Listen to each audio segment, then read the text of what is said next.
கண்களை மூடி ஆண்டவரை நோக்கி பார்ப்போம். பிதாவே, இந்த மதிய வேளைக்காக நன்றியோடு துதிக்கிறோம். கர்த்தர் எங்களோடு கூட உடைய வார்த்தைகளை கொண்டு பேசுவீராக. உடைய வார்த்தைகள் பெண்மானை ஈணும்படி செய்கிற வார்த்தைகள், கண்மலையை உடைக்கிற சம்பட்டி போன்ற வார்த்தைகள், ஆண்டவரே உருவாக்குகிற வார்த்தைகள், கட்டி எழுப்புகிற வார்த்தைகள், எங்களை உற்சாகப்படுத்துகிற பலப்படுத்துகிற வார்த்தைகள் கடந்து வரும்படியே நாங்கள் ஜெபிக்கிறோம். எங்கள் தகப்பனுடைய நாமம் மகிமைக்கென்று நாங்கள் வாழ கர்த்தர் பலப்படுத்துவீராக. இயேசு கிறிஸ்துவின் நாமத்தில் ஜெபிக்கிறோம் நல்ல பிதாவே, ஆமேன் ஆமேன். அல்லேலூயா. கர்த்தர் நல்லவர். நான் கடந்த நாட்களில் உங்களோடு கூட பரிசுத்த வேதாகமத்தில் நெகேமியாவின் நடபடிகளிலிருந்து ரொம்ப அழகாக அந்த வசனம் இப்படியே சொல்லுகிறது. நெகேமியா செய்த காரியங்கள் எழுதப்பட்டிருக்கிற புத்தகம். வரலாற்று புத்தகங்களிலே நெகேமியாவின் புத்தகத்திற்கு ஒரு சிறந்த இடம் உண்டு. கட்டி எழுப்புகிற பணியில், தேசத்தில் தேவனுக்காக கிரியை செய்கிற பணியில் நெகேமியாவுக்கு மிக முக்கியமான பங்கு தேவன் கொடுத்தார். அந்த முதல் வசனம் சொல்லுகிறது, நெகேமியாவின் நடபடிகள், ஆக்ட்ஸ் ஆஃப் நெகேமியா அல்லது ஒர்க்ஸ் ஆஃப் நெகேமியா. நெகேமியா செய்த வேலைகள், நெகேமியா செய்த பணிகள் அப்படின்னு அந்த புத்தகத்துக்கு பெயர் கொடுக்கப்பட்டிருக்கிறது. ஆமென், அல்லேலூயா. நெகேமியா ஒரு பெரிய ஆவிக்குரிய தலைவன் அப்படின்லாம் சொல்ல முடியாது. ஆனால் ஒரு சாதாரண மனிதனாக இருந்து ஒரு ஆவிக்குரிய தலைவனாக மாறியவன். ஆமென். இன்னும் சொல்லப்போனால் அவன் ஒரு ப்ரீஸ்ட் கிடையாது, ஆசாரியன் அல்ல, அவன் ஒரு தீர்க்கதரிசியும் அல்ல, அவன் ராஜாவாக அபிஷேகம் பண்ணப்பட்டவனும் அல்ல. சராசரி ஒரு யூதன், சாதாரண ஒரு கிறிஸ்தவன் அப்படின்னு வச்சுக்கலாமே. ஆனால் தேவன் அவனை கொண்டு தேசத்தில் ஒரு பெரிய காரியத்தை செய்ய திட்டம் பண்ணி இருந்தார். அல்லேலூயா. நீங்கள் ஒருவேளை இன்றைக்கு நான் சாதாரண ஒரு விசுவாசி தானே, நான் எதற்காக ஆண்டவருக்காக செயல்பட வேண்டும்? எனக்கு அன்பான தேவனுடைய பிள்ளைகளே, நாம் வாழ்கிற காலம் கடைசி காலமாக இருக்கின்றது. அல்லேலூயா. நம்முடைய வாழ்கிற காலம் என்ன காலம்? ஆண்டவருடைய வருகை மிக சமீபமாக இருக்கிறது. இந்த கடைசி நாட்களில் தேவன் எதிர்பார்க்கிற ஒரு மிக முக்கியமான காரியம் என்ன அப்படின்னு கேட்டால், நாம் தேவனுக்காக என்ன செய்ய வேண்டும்? செயல்பட வேண்டும். நாம் தேவனுக்காக நடபடிகள், நம்ம ஒரு நாள் நம்ம லைஃப்பை எழுதும்போது என்னென்னு எழுதணும்? ஜேம்ஸ் எட்வர்டின் நடபடிகள் அப்படின்னு எழுதுகிற அளவுக்கு நம்முடைய வாழ்க்கை தேவனுக்காக செயல்பட்ட வாழ்க்கையாக இருக்க வேண்டும். ஆமென், அல்லேலூயா. நான் ஏற்கனவே சொன்னது போல நெகேமியா ஒரு தீர்க்கதரிசியோ ஆசாரியனோ ராஜாவோ அல்ல, அவன் ஒரு சாதாரண யூதன். ஆனால் அந்த சாதாரண யூதனை தேவன் அசாதாரணமான காரியங்களுக்கு பயன்படுத்தும் அளவிற்கு அவன் இருதயத்தை ஆண்டவர் என்ன செய்தார்? ஏவினார், தூண்டினார், தேவன் கிரியை செய்ய வைத்தார். சொல்லுங்கள், நான் சாதாரண நபராக இருக்கலாம், இப்படி கையில் வச்சே சொல்லுங்கள், எப்படி நான் சாதாரணமான ஆளாக இருக்கலாம், ஆனால் என்னை கொண்டு தேவனால் அசாதாரணமான காரியங்களை செய்ய முடியும். அல்லேலூயா. உங்கள் மனசை கொஞ்சம் திறந்து கொடுத்தா போதும். என்னத்தை திறந்து கொடுக்கணும்? இன்றைக்கி பிரச்சனையே என்னென்னா, நம்ம மனசு என்ன செய்கிறதில்ல, திறக்கிறதே இல்லை. பவுலின் வார்த்தைகளுக்கு லீதியாளின் இருதயத்தை தேவன் என்ன செய்தாராம்? திறந்தார். He opened the hearts of Lydia. இன்றைய சபைக்குள்ள ஜனங்களுடைய இருதயத்தை பிசாசு என்ன செஞ்சு வச்சிருக்கானா? கட்டி வச்சிருக்கான். திறக்க முடியாத அளவுக்கு ஒரு இறுக்கமான நிலைமைக்குள்ள பிசாசு நம்மளை என்ன செஞ்சுட்டான்? வச்சுட்டான். என்ன அப்படின்னு கேட்டால், அதெல்லாம் கஷ்டம் பாஸ்டர். என்ன கஷ்டம்? அதெல்லாம் நல்லா கவனிக்கணும். ஆலயம் கட்டுவது கடினமாக இருக்கலாம், ஆனால் அலங்கத்தை கட்டுவது யாருடைய வேலை? ஆலயத்தை கட்டுறதுக்கு ஆண்டவர் யூதா கோத்திரத்தை சேர்ந்த செருபாபேலை தேடலாம், ஆனால் அலங்கத்தை கட்டுறதுக்கு ஆண்டவர் நெகேமியாக்களை தான் தேடுறார். ஆமென். ஆலயம் என்பது ஒரு சபையாக இருக்கலாம், அதுக்குன்னு ஸ்பெஷலி டிசைன்டு, ஸ்பெஷலாக அழைக்கப்பட்டு கண்டிப்பாக பிரசங்க ஊழியம் இதெல்லாம் செய்கிறதுக்கு ஆண்டவர் என்ன கொடுக்குறார்? விசேஷ ஒரு அழைப்பை கொடுக்குறார். ஆனால் தேசத்தை தேவன் பக்கம் திருப்ப, தேசத்து ஜனங்களை கிறிஸ்துவுக்குள்ளே கொண்டு வர ஆண்டவருக்கு தேவை செருபாபேல்கள் அல்ல. யார் தான் தேவை? நெகேமியாக்கள் தான் தேவை. சொல்லுங்கள், என்ன மாதிரி சாதாரண ஆள் தான் தேவை. என்ன பேச மாட்டேங்கிறீங்களே? நான் சொல்கிறது உங்களுக்கு புரியுதா? இஸ்ரவேலுக்குள்ள, எருசலேமுக்குள்ள தேவாலயம் கட்டப்பட்டது. அதை கட்டினது யார்? யூதா கோத்திரத்தை சேர்ந்த செருபாபேல். தேவன் அதுக்குன்னு தனி ஆட்களை என்ன செஞ்சு வச்சுட்டார்? நியமித்து வச்சுட்டார். ஆனால் நன்றாய் கவனிக்க வேண்டும், தேவன் தேசத்தில் கிரியை செய்யணும், எருசலேம் முழுவதும் கிரியை செய்யணும் அப்படின்னா அதற்கு தேவன் நெகேமியாக்களையும் நெகேமியாவோடு சேர்ந்து கொள்ளுகிற மக்களையும் தேவன் எதிர்பார்க்கிறார். அல்லேலூயா. நெகேமியாவோடு சேர்ந்து கொண்ட மக்களை குறித்து நீங்கள் வாசித்து பார்த்தீங்கன்னா ரொம்ப அழகாக யார் யாரெல்லாம் கட்டினான்னு நிறைய இருக்கும். அதில் பெரிய லிஸ்ட்டே இருக்கும். அந்த பேரெல்லாம் வாசிக்கிறதுக்கு கொஞ்சம் கஷ்டமாக தான் இருக்கும். ஆசாரியன்லேருந்து, தலைவர்கள்லேருந்து, எங்கேருந்து? தலைவர்கள்லேருந்து, ஆசாரியர்கள்லேருந்து, சாதாரண நபர்கள் வரைக்கும் என்ன செய்தார்களா? ஆலயத்தை எருசலேமை கட்டுகிற பணியில் சேர்ந்து கொண்டார்கள். அல்லேலூயா. இன்றைக்கு தேவன் அப்படிப்பட்ட ஒரு மாபெரும் கட்டுமானத்திற்கு, தேசத்தின் எழுப்புதலுக்கு தேவன் திருச்சபை மக்கள் ஒவ்வொருவரையும் எதிர்பார்த்து கொண்டிருக்கிறார். அல்லேலூயா, அல்லேலூயா. நான் கடந்த வாரத்தில் செய்தியை முடிக்கும் போது சொன்னேன், தேசத்தின் அலங்கத்தை கட்டினதுனால என்ன நடந்துச்சு அப்படின்னு கேட்டிங்கன்னா, ஒரு பண்டிகை ஆசரிக்கப்பட்டது, ஒரு புதிய பண்டிகை. அது வரைக்கும் இல்லாத ஒரு பண்டிகையை ஜனங்கள் என்ன செய்தார்கள்?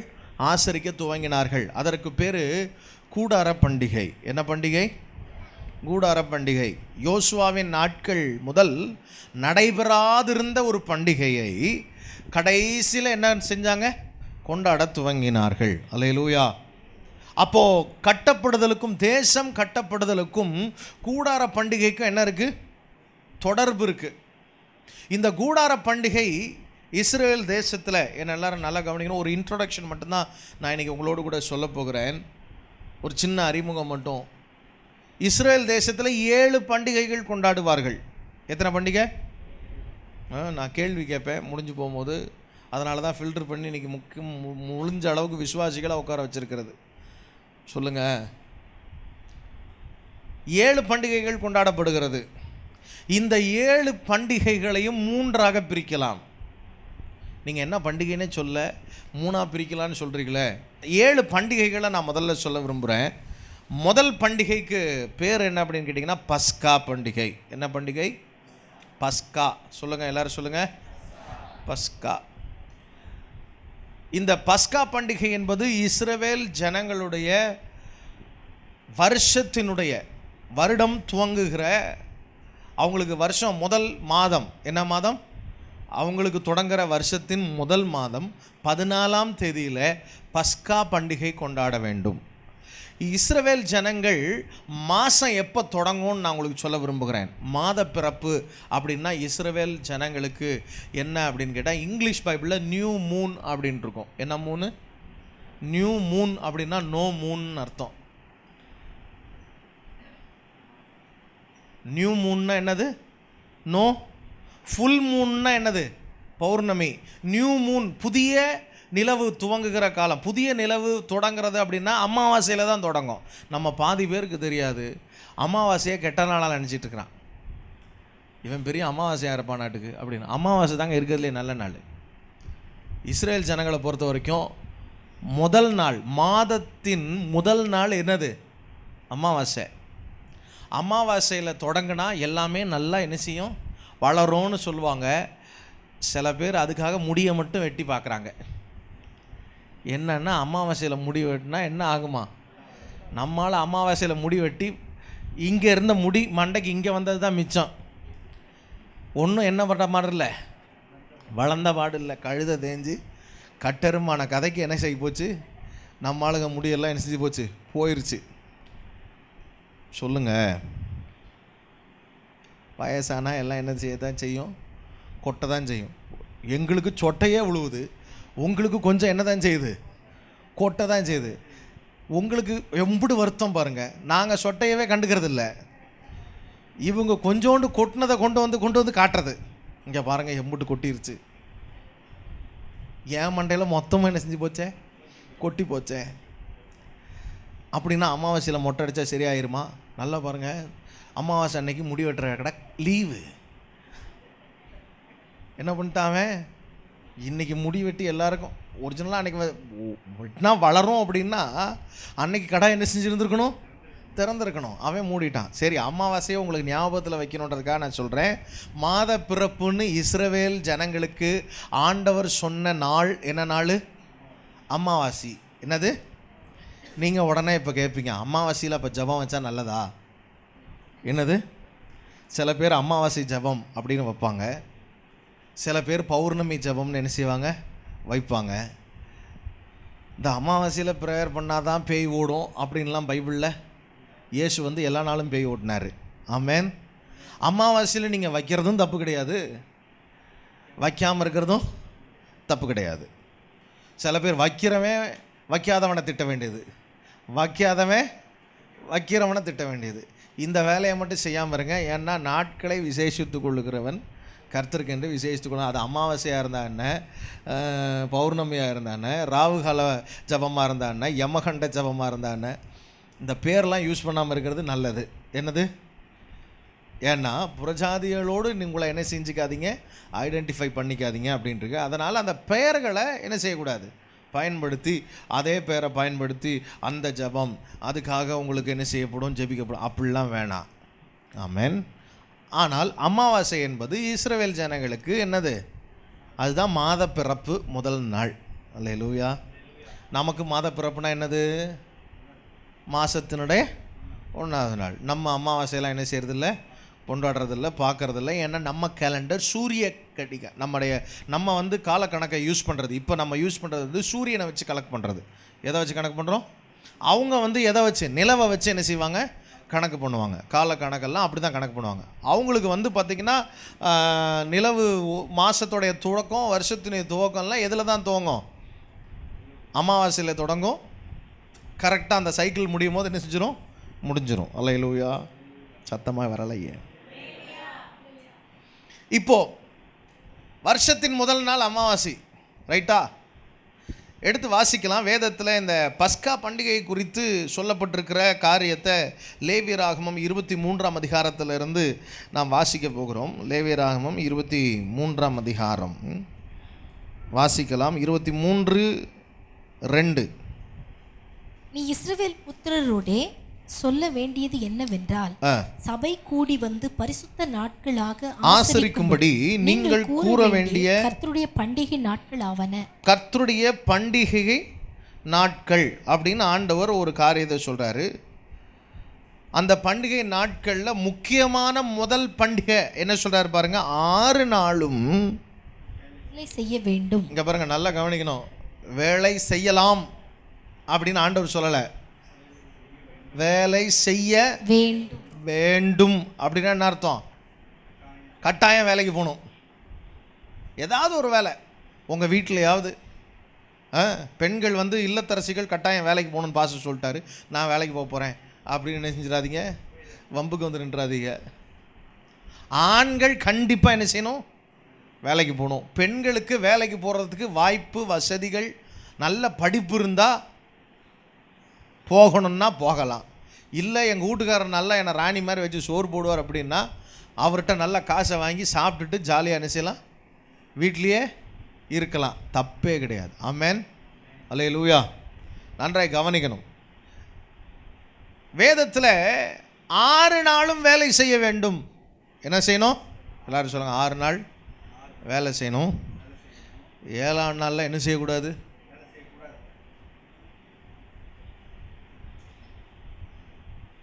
இன்றைக்கி நம்ம 6 நாளும் வேலை செய்யாவிட்டாலும் 7ஆம் நாளாவது நாங்கள் என்ன செய்வோம்? நான் வந்து ஆண்டவர் வந்து பண்டிகைன்னு சொல்லிட்டு சொல்கிற முதல் பண்டிகை என்னத்தை சொல்கிறாரு? ஓய்வு நாளை சொல்கிறாரு. நல்லா கவனிங்க. ஆண்டவருக்கு என்ன ஆச்சு? பண்டிகைனா என்ன சொல்லணும்? வருஷத்துக்கு ஒரு தடவை 2 தடவை 3 தடவை நடக்கிற பண்டிகைகளை சொல்லலாம்ல ஆண்டவர். இப்போ என்ன திடீர்னு ஃபஸ்ட்டு பண்டிகையாகவே எதை சொல்கிறாரு? ஓய்வு நாளை சொல்லிட்டார். அப்போது ஒவ்வொரு ஓய்வு நாளும் நமக்கு என்னது தான்? பண்டிகை. ஆமாம். நீங்கள் ஓய்வு நாள் அப்படின்னோடனே இப்போ நமக்கு ஓய்வு நாள்னா சனிக்கிழமை தானே அப்படின்னு நீங்கள் சொல்லக்கூடாது. 6 நாள் வேலை செய்யணும், 7ஆம் நாள் என்ன செய்யணும்? இப்போது சவுதி அரேபியாவில் இருக்கிறவங்களுக்கு 6 நாள் வேலை செய்யணும், 7ஆம் நாள் ஓய்ந்துருக்கணும்னா அவங்களுக்கு என்ன தான் ஓய்வு நாள்? வெள்ளிக்கிழமை தான் ஓய்வு நாள். அன்னைக்கு கண்டிப்பாக ஓய்ந்திருந்து தேவ சமூகத்தில் என்ன செய்யணும்? நீங்கள் உடனே இப்போ ஞாயிற்றுக்கிழமை ஆராதிக்கிறதுக்கு சுயாதீனம் இருக்கிற நம்ம நாட்டில் கர்த்தருடைய நாளை நம்ம என்ன செய்கிறோம்? கரெக்டாக ஆசரிக்கிறோம். கர்த்தர் நல்லவர். ஒரு நாள் வரும், அவங்களும் அன்னைக்கு என்ன செய்வாங்க? ஆண்டவருடைய வருகைக்கு பின்பாக உலகம் முழுவதும் எல்லாரும் என்ன செய்வாங்க? கர்த்தருடைய நாளை ஆசரிப்பாங்க. ஆமென். அப்படி ஒரு நாளை ஆண்டவர் கொடுப்பார். ஆமென். அவங்களும் மனம் திரும்பினாங்கன்னா எந்த ஓய்வு நாளாக்கிடுவாங்க? ஞாயிற்றுக்கிழமை ஓய்வு நாள். அன்றைக்கு பண்ணலாம். நமக்கு என்றைக்கு ஓய்வு கிடைக்குதோ அது கர்த்தருடைய ஓய்வு நாளாக்கிக்கிறதுல தப்பே கிடையாது. ஆனால் நமக்கு இந்தியாவில் ஆமாம் பாஸ்டர் சொல்லிட்டாரு, எனக்கு என்றைக்கு ஃப்ரீயாக இருக்கணும்னா அன்றைக்கி தான் என்ன செய்வேன்? ஓய்ந்திருப்பேன்னு. சபை கூடி வருகிற ஓய்ந்த நாளுக்கு அல்வா கொடுக்கக்கூடாது. அந்த வசனம் ரொம்ப அழகாக சொல்கிறாரு. என்ன நாளாக ஓய்வு நாள்ன்றது?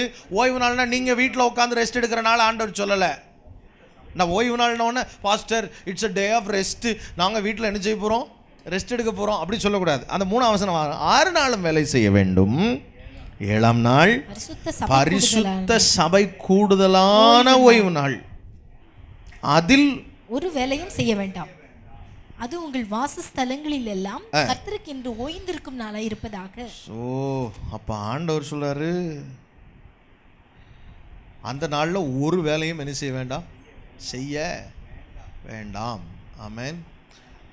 நான் முன்னாடியே உங்களுக்கு சொல்லுவேன் அடிக்கடி, முடிஞ்சால் இந்த ஓய்வு நாளை யூதர்களுடைய கணக்குப்படி ஓய்வு நாள் எப்போ ஸ்டார்ட் ஆகும்னா சனிக்கிழமை சாயங்காலம் 6 மணிக்கு ஸ்டார்ட் ஆகிடும். நான் நம்முடைய திருச்சபை மக்களுக்கு முன்பாக ஒரு தடவை சொன்னேன், சனிக்கிழமை சாயங்காலத்திலேருந்தே என்ன செய்யுங்க? ஓய்ந்துருங்க. சனிக்கிழமை நைட்டு மிட் வரைக்கும் நீங்கள் வேலை செஞ்சிங்கன்னா அடுத்த நாள் காலையில் என்ன செய்ய முடியாது? ஆண்டவருக்கு ஆராதனை செய்கிறதுக்கு ஆண்டவருடைய, அதாவது அந்த ஓய்வு நாள் எதுக்குன்னா திங்க் அபவுட் காட். அந்த நாளில் யாரை பற்றி தேவனை பற்றி மாத்திரம். நாளைக்கு சர்ச்சுக்கு போகணும், அதனால் இன்றைக்கி ஆஸ்பத்திரிக்கு போகலன்னு தங்கச்சி சொல்லும் போது அப்போ நேற்றே என்ன ஞாபகம் வந்துருச்சு? கர்த்தருடைய நாளோட சொல்லுங்கள். அப்போ கர்த்தருடைய அந்த நாளை மகிமையான நாளாக எண்ணுவாயாகில். சில பேருக்கு ஞாயிற்றுக்கிழமை வருதுனாலே வருத்தமாயிருது. ஞாயிற்றுக்கிழமை ஒரு நாள் தான் லீவு. ஓய்வு நாள் என்பது வீட்டில் படுத்து தூங்குகிற நாள் இல்லை, சபை கூடி வருகிற, கூடி நின்று தேவ சமூகத்தில் இருக்கிற ஓய்வு நாள். அல்லேலூயா. அப்போ உங்களுக்கு ரெஸ்ட் எக்ஸ்ட்ரா வேணும் அப்படின்னா தேவையில்லை, கர்த்தர் இங்கேயே உங்களை ரிஜுவனேட் பண்ணுவார். ஆமென். ஜீவனை கொடுப்பார். உங்களுக்கு ஒன்று தெரியுமா? உலகத்திலேயே மனதளவில் ஸ்ட்ராங்காக இருக்கிறவங்க யார் அப்படின்னு கேட்டிங்கன்னா கிறிஸ்தவர்கள் தான், சபைக்கு போகிற கிறிஸ்தவர்கள் தான். நமக்கு வர்ற பிரச்சனை உலகத்தானுக்கும் என்ன செய்து வருது? உலகத்தானுக்கு வர்ற பிரச்சனை நமக்கும் வருது. அவன் செத்து போயிடுறான், நம்ம மட்டும் உயிரோடு இருக்கோம். ஏன்? கர்த்தர் நம்மை ஒவ்வொரு வாரமும் என்ன செய்கிறார்? பலப்படுத்துகிறார். என்ன செய்கிறார்? நம்முடைய இருதயத்தை திடப்படுத்துகிறார். ஒரே நாளில் நம்ம இருதயம் ஸ்ட்ராங் ஆகலைனாலும் ஒவ்வொரு நாளும் என்ன செஞ்சுக்கிட்டே இருக்குது?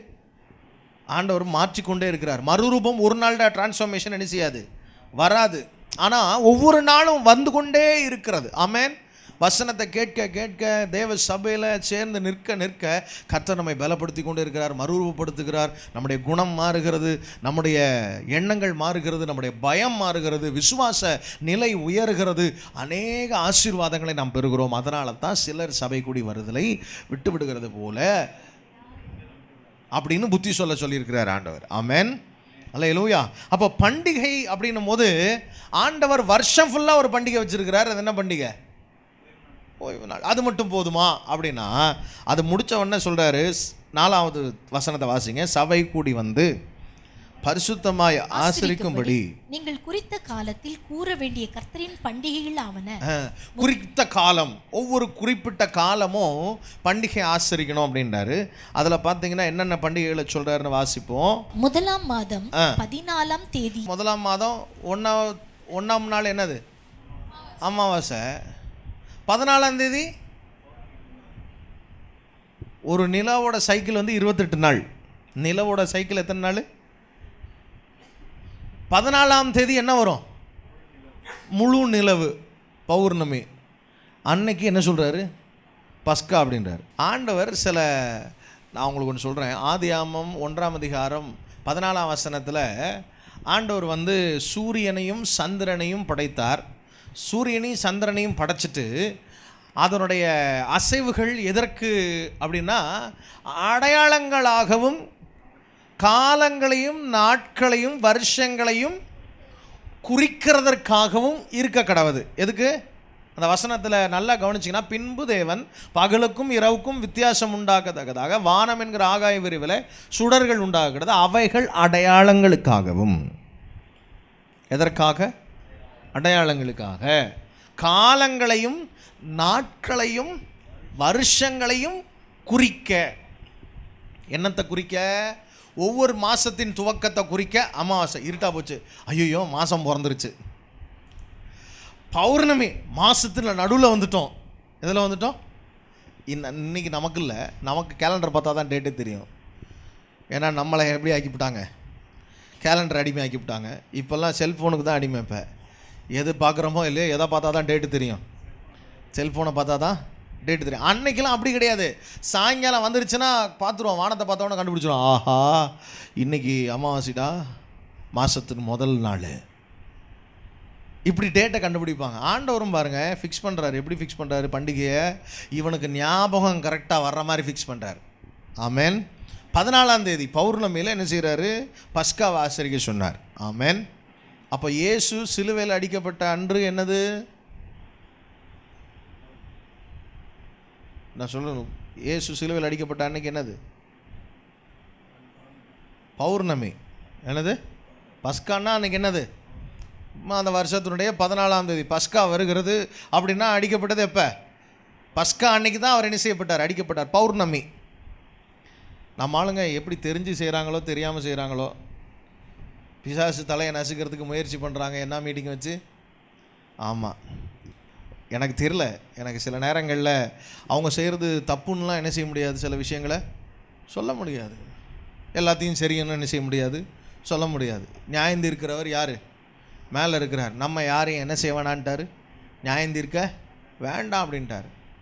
நம்ம ஆளுங்க பைபிளையும் வாசிக்கிறது கிடையாது, பைபிளில் இருக்கிற சத்தியங்களையும் தெரிஞ்சுக்கிறது கிடையாது. எவன் எதை செஞ்சாலும் என்ன செய்ய வேண்டியது? இவனும் செய்ய மாட்டான், செய்கிறவனையும் செய்ய விட மாட்டான். அந்த மாதிரி ஏதாவது ஒரு வேலையை நம்ம என்ன செஞ்சுக்கிட்டே இருப்போம். இங்கே ஆண்டவர் வந்து ரொம்ப அழகாக இந்த பண்டிகை பஸ்காவை குறித்து சொல்லும்போது பார்த்திங்கன்னா, அதை எங்கே ஆரம்பிக்கிறாரு? பௌர்ணமியில் ஆரம்பிக்கிறாரு. முதல் மாதம் பண்டிகை ஸ்டார்டிங் பஸ்கா. என்ன பண்டிகை?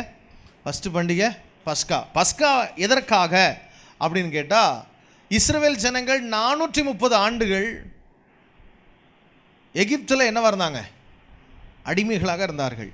எகிப்தின் அடிமைத்தனத்திலிருந்து அவர்களை விடுதலையாக்குகிற அந்த நாள், அதுக்கு முந்தின நாள் நைட்டு சொல்கிறாரு, நான் இன்றைக்கு உங்களை என்ன செய்ய போகிறேன்? விடுதலையாக்க போகிறேன். இன்றைக்கி நைட்டே உனக்கு விடுதலை. நம்ம இந்தியாவுக்கும் எப்போ தான் விடுதலை வந்துச்சு?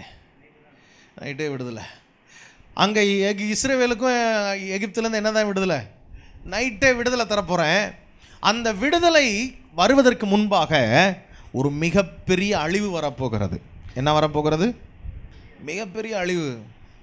ஆண்டவர் எகிப்தை 10 வாதைகளால் வாதித்தார். எத்தனை வாதை? 10 வாதை. அதில் 9 வாதை எகிப்தியருக்கு மட்டும் வந்துச்சு. யாருக்கு வரலை? இஸ்ரவேலருக்கு வரலை. ஆனால் 10வது ஒரு வாதையை வர வைக்க போகிறேன். அது யாருக்கும் வரும்? சொல்லுங்கள். இஸ்ரவேலருக்கும் வரும். நான் உங்களுக்கு ஒன்று சொல்கிறேன். கிறிஸ்தவனுக்கும் வருகிற ஒரு பெரிய வாத மரணம். என்னது? அவனுடைய பேர் என்னது? சங்கார தூதன். அது யாருக்கும் வரும்? கிறிஸ்தவனுக்கும் வரும். இயேசு சொன்னார், என்னை விசுவாசிக்கிறவன் மரித்தாலும் என்ன செய்வான்? பிழைப்பான். ஏன் நான் மரித்தாலும் ஏன் பிழைக்க போகிறேன் அப்படின்னா, இயேசு எனது பஸ்கா ஆட்டுக்குட்டியாக என்ன செய்தார்?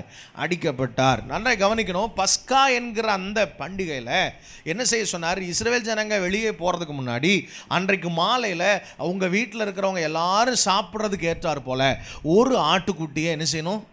பலியிடணும். வீட்டுக்கு ஒரு ஆட்டுக்குட்டி பலியிடணும். என்ன பண்ணணும்? ஆட்டுக்குட்டியை பலியிட்டு அந்த பலியிடப்பட்ட ஆட்டின் இரத்தத்தை எடுத்து வீட்டின் நிலைக்கால்களில் என்ன செய்யணும்? எங்கே பூசணும்? நிலைக்காலின் இடது பக்கம் வலது பக்கம் மேலே. மேலே எதை போடணும்? இப்படி போட்டால் நீ பாதுகாக்கப்படுவ. எப்படி போட்டால்? அதில் என்ன இருக்குது? இப்படி இப்படி இப்படி போட்டு இந்த சைன் பார்த்துருப்பீங்கள்ல சில பேர், பார்த்துருக்கீங்களா? அது என்னது? சிலுவையின் அடையாளம். இயேசு வந்து அந்த நிலக்காலில் போட சொன்னதே என்ன அடையாளம் தான்? நீங்கள் அந்த வீட்டை நீங்கள் நிலக்காலை வச்சுட்டு மேலேயும் இப்படி 2 சைடும் போத்திங்கன்னா எப்படி இருக்கும் பார்க்குறதுக்கு? நிலக்கால் சிலுவை மாதிரி இருக்கும். ஆண்டவர் அங்கே சிலுவை அடையாளத்தை போட சொல்கிறார். இயேசு கிறிஸ்து எந்த வீட்டுக்குள்ளே இருக்கிறாரோ, எந்த வீட்டுக்கு பாதுகாவலாக இருக்கிறாரோ, அங்கே மரிக்கிறவனும் பிழைப்பான். ஆமென். அங்கே மரணம் வராது. பஸ்கா ஆட்டுக்குட்டியாகி இயேசு கிறிஸ்துவின் ரத்தம் எந்த வீட்டில் பூசப்படுதோ அங்கே என்ன வராது?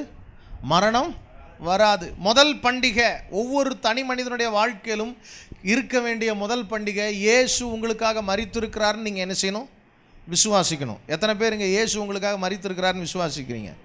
பஸ்கா ஆட்டுக்குட்டி உங்களுக்காக ரத்தம் சிந்தினாருன்னு விசுவாசித்து அந்த ரத்தத்தை உங்கள் மேலே பூசி இருக்கிறவங்க எத்தனை பேர் இருக்கிறீங்க? ஆமென். என் மேலே ரத்தத்தை எப்படி பூசுறது?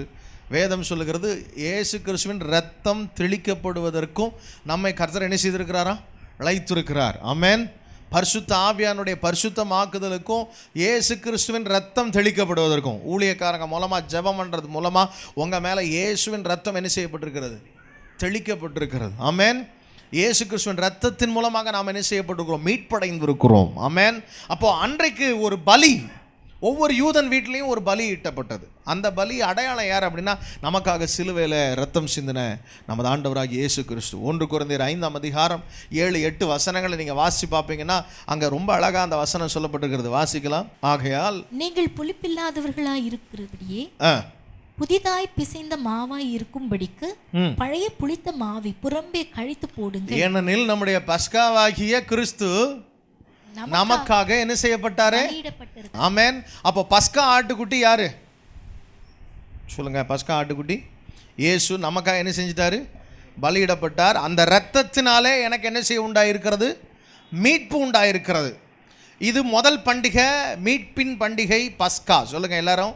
முதல் பண்டிகை மீட்பின் பண்டிகை பஸ்கா. எல்லா மனிதனும் இந்த பஸ்காவுக்குள்ளே ஃபஸ்ட்டு என்ன செய்யணும்? வரணும். இயேசு எனக்காக மரித்தார், எனக்குடைய பாவங்களை கழுவி விட்டார் அப்படின்றத விசுவாசிக்கணும். எத்தனை பேர் உண்மையாக இயேசு உங்கள் பாவங்களை கழுவிட்டார்னு விசுவாசிக்கிறீங்க? ரெண்டாவது பண்டிகை என்ன அப்படின்னு கேட்டிங்கன்னா, பஸ்காவுக்கு அடுத்து வருகிற பண்டிகை புளிப்பில்லாத அப்ப பண்டிகை. என்ன பண்டிகை? எல்லாரும் சொல்லுங்கள். புளிப்பில்லாத அப்பம். எப்படி இருக்கும்? நம்ம ஊரில் புளிக்க வைக்கிறதுக்கு நமக்கு அப்பம்லாம் அங்கே சுடுறது, அப்பம்லாம் நம்ம சுடுறதில்ல. நம்ம ஊரில் தோசை சுடுவோம். என்ன தோசை? அந்த தோசையை புளிக்க வைக்கிறதுக்கு என்ன பண்ணணும்? நீங்கள் கை வச்சாலே போதும் புளிச்சிடும் நம்ம ஊரில். அப்படியும் சில பேர் கைக்கு என்ன செய்யாது? புளிக்காது. என்ன பண்ணுவீங்க? பழைய மாவு கொஞ்சம் ஊற்றுவீங்க. சொல்லுங்கள். பழைய மாவுன்றது பாவம். இயேசு உங்களுக்காக மரித்துட்டாரு, நீங்கள் ரட்சிக்கப்பட்டுட்டீங்க அப்படின்னா உங்கள் லைஃப்பில் அடுத்து என்ன இருக்கக்கூடாது? பழைய மாவு இருக்கக்கூடாது. இஸ்ரேல் ஜனங்கள் வீட்டில் எப்பயுமே பழைய மாவு, ஈஸ்ட்ன்னு சொல்லக்கூடிய புளிக்க வைக்கிறதுக்காக என்ன செஞ்சுருப்பாங்க? வச்சுருப்பாங்க. அந்த மாவை என்ன செய்வாங்க? பழைய புளிச்ச மாவை எடுத்து ஒரு 3 படி மாவில் வச்சுட்டாங்கன்னா அது எல்லா மாவையும் என்ன செய்யும்? புளிக்க வச்சு சாஃப்ட் ஆக்கிடும். அதை பிசைஞ்சு விட்டுட்டா சாஃப்ட் ஆக்கிடும். ஆனால் புளிப்பில்லாத அப்ப பண்டிகைன்னா என்ன அர்த்தம்னா, ஆண்டவர் சொல்கிறாரு பஸ்கா முடிந்த அடுத்த நாள் என்ன பண்டிகை? புளிப்பில்லாத அப்ப பண்டிகை. அந்த புளிப்பில்லாத அப்ப பண்டிகையில் என்ன பண்ணணும்? வீட்டில் இருக்கிற எல்லா புளிச்ச மாவையும் எடுத்து என்ன செஞ்சணும்? வெளியே தள்ளிடணும். இந்த வேலை யாருடைய வேலையாக இருக்கும்? சொல்லுங்கள். பெண்களுடைய வேலை. யாருடைய வேலை? பெண்கள் என்ன செய்வாங்க? வீட்டை க்ளீன் பண்ணி சுத்தம் பண்ணி மொத்தத்தையும் க்ளீன் பண்ணிவிட்டு என்ன பண்ணுவாங்கன்னா அந்த புளிச்ச மாவை எடுத்துருவாங்க. என்னத்தை எடுத்துருவாங்க? பெண்கள் வீட்டில் எங்கே புளிச்சிருக்குன்னு பெண்களுக்கு தெரியணும். வீட்டில் எங்கே பாவம் வருதுன்னு தெரியணும். இன்றைக்கி பாவமே யார் மூலமாக வருது? சொல்லுங்கள். அந்த காலத்தில் பெண்கள் தான் ஆண்களை திருத்துறதுக்கு ஏதாவது ஒரு வழி என்ன செய்வாங்க? சொல்லுவாங்க, காலு கட்டு போட்டால் சரியாக போயிடும். மென்டலுக்கே கால் கட்டி போட்டால் சரியாக போயிடும்னு என்ன செஞ்சு வச்சாங்க. அந்த காலத்தில் கல்யாணம் கட்டி வச்சாங்க. இன்றைக்கி நல்லா இருக்கிறவனை கட்டி வச்சா என்ன ஆயிடுறான்? நான் சொல்கிறது உங்களுக்கு புரியுதாங்க? ஒரு காலத்தில் மென்டலை கல்யாணம் கட்டி வச்சா சரியாயிருவான்னு கல்யாணம் கட்டி வச்சு சரியானவன்லாம் இருக்கான். ஆனால் இன்றைக்கி நல்லா இருக்கிறவனை கட்டி வச்சா என்ன ஆயிடுறான்? அப்போ என்ன ஆகிப்போச்சு? புளிச்ச மாவை வெளியே கொண்டு போக வேண்டிய ஆள் புளிச்சு போச்சு. பாவம் இன்றைக்கி எங்கே வந்துருச்சு? நல்லா கவனிக்கணும். ஆண்டவர் ஒருவேளை ஏதேன் தோட்டத்துக்குள்ளே ஏவாள் மூலமாக என்ன வந்திருக்கலாம்? பாவம் வந்திருக்கலாம். ஆனால் உலகத்துக்குள்ள பரிசுத்தமான வித்து யார் மூலமாக தான் வந்துச்சு? மரியாள்ங்கிற பெண் மூலமாக தான் வந்தது. ஆமென், அல்லேலூயா. ஆண்டவர் அதை மாற்றிட்டார். சொல்லுங்கள், ஆண்டவர் அதை என்ன செஞ்சிட்டார்? அதனால் என்ன செய்ய சொன்னார்? பெண்கள் வீட்டை என்ன செய்யுங்க? சுத்தம் பண்ணுங்க.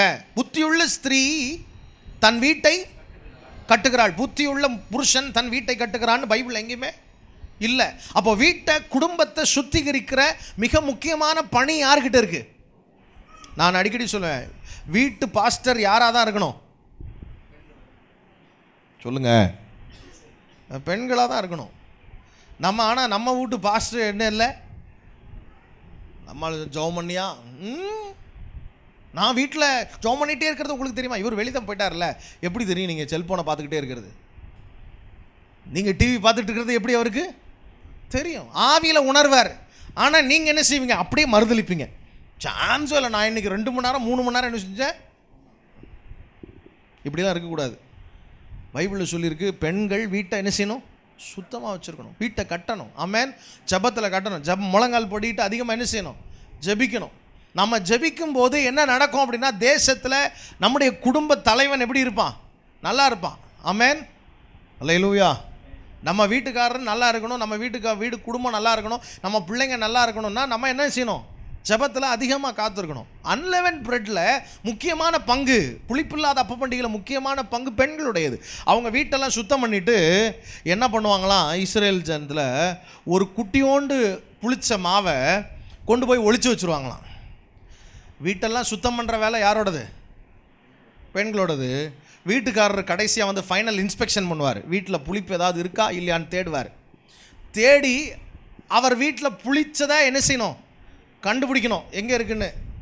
இந்த அம்மாங்க எப்பயுமே வருஷம் இந்த மாதிரி ஒளிச்சு வைக்கிற மாதிரியே ஒளிச்சு வச்சா ஈஸியாக கண்டுபிடிச்சிருவான். புதுசாக ஒரு இடத்துல ஒளிச்சு வச்சுட்டா என்ன செய்ய முடியாது?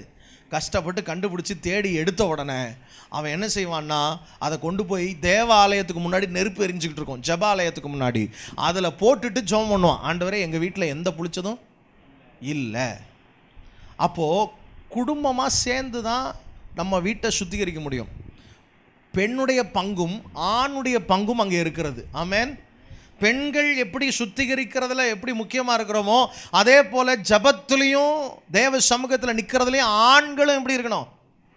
நீ ஜெபம் பண்ண, நான் ஜெபம் பண்ண மாட்டேன் அப்படின்னு என்ன செய்யக்கூடாது? இருக்கக்கூடாது. ஆண்களும் ஜெபிக்கணும். அங்கே பார்த்தீங்கன்னா யூதர்கள் அந்த புளிப்பில்லாத அப்ப பண்டிகையை கொண்டாடுறதுக்கு சுத்திகரிக்கிற வேலையில் பெண்கள் சுத்திகரிக்கிறார்கள். சுத்திகரிக்கப்பட்டதில் கடைசி பங்கை எடுத்துக்கொண்டு போய் யார் செய்கிறா? அப்போ முழுமை எங்கே வருகிறது? ஆணும் பெண்ணும் சேர்ந்து குடும்பமாய், எல்லாரும் சொல்லுங்கள், நான் குடும்பமாய் தேவ சமூகத்தில் நிற்க, சுத்திகரிக்கப்பட்டு நிற்க கர்த்தர் விரும்புகிறார். ஆமென். அப்போ பஸ்கா பண்டிகை 14ஆம் தேதி 15ஆம் தேதி என்ன ஸ்டார்ட் ஆகிடுது? புளிப்பில்லாத. அந்த புளிப்பில்லாத அப்ப பண்டிகை தொடங்கின உடனே அடுத்த நாள் என்ன நடக்கும் அப்படின்னு கேட்டிங்கன்னா, ரொம்ப அழகா ஃபஸ்ட்டு ஃப்ரூட்ஸ் என்னது சொல்லுங்கள். அதாவது அந்த பண்டிகை முடிஞ்ச உடனே 3ஆவது பண்டிகை முதற் பலன்களை கொடுக்கிற பண்டிகை. எல்லாரும் சொல்லுங்கள், எதை கொடுக்குற பண்டிகை? இயேசு நமது பஸ்கா ஆட்டுக்குட்டியாக நமக்காக என்ன செய்தார்? அடிக்கப்பட்டார். ஆமென். 2ஆம் நாள் என்ன செய்தார் அப்படின்னு கேட்டிங்கன்னா, சுத்திகரிக்கிறதுக்கு, புளிப்பெல்லாம் நீக்கி சுத்திகரிக்கிறதற்கு நமது ஆண்டவராகிய இயேசு கிறிஸ்து பூமியின் ஆழங்களில் இறங்கி எதையும் சேர்த்து என்ன செஞ்சார்? காவலுள்ள ஆவிகளுக்கு பிரசங்கம் பண்ணி அவர் என்ன செய்தார்? அங்கே ஒரு சுத்திகரிப்பை உண்டாக்கினார், பூரணப்படுத்தினார். கட்டப்பட்டிருந்த, அதாவது பரதீசு வந்து கீழே இருந்துச்சு, பூமியின் தாழ்விடங்களில் இருந்துச்சு. அந்த இடத்துல இருக்கிற எல்லா பரிசுத்தவான்களை என்ன செஞ்சார்? இவர் தேடி போய் அவர்களை என்ன செய்தார்? சுத்திகரித்தார். இயேசு சுத்திகரித்தது மட்டும் இல்லை, 3வது நாள் முதற் பலனின் பண்டிகை அப்படின்னா என்ன அர்த்தம் அப்படின்னு கேட்டிங்கன்னா, அது ஒரு ஞாயிற்றுக்கிழமை. அது என்ன கிழமை? அது ஞாயிற்றுக்கிழமை. அந்த ஞாயிற்றுக்கிழமை என்ன நடக்கும் அப்படின்னு கேட்டிங்கன்னா, லேவியராகமம் 23ஆம் அதிகாரம் 10ஆம் வசனம் 11ஆம் வசனத்தை வாசிக்கலாம்.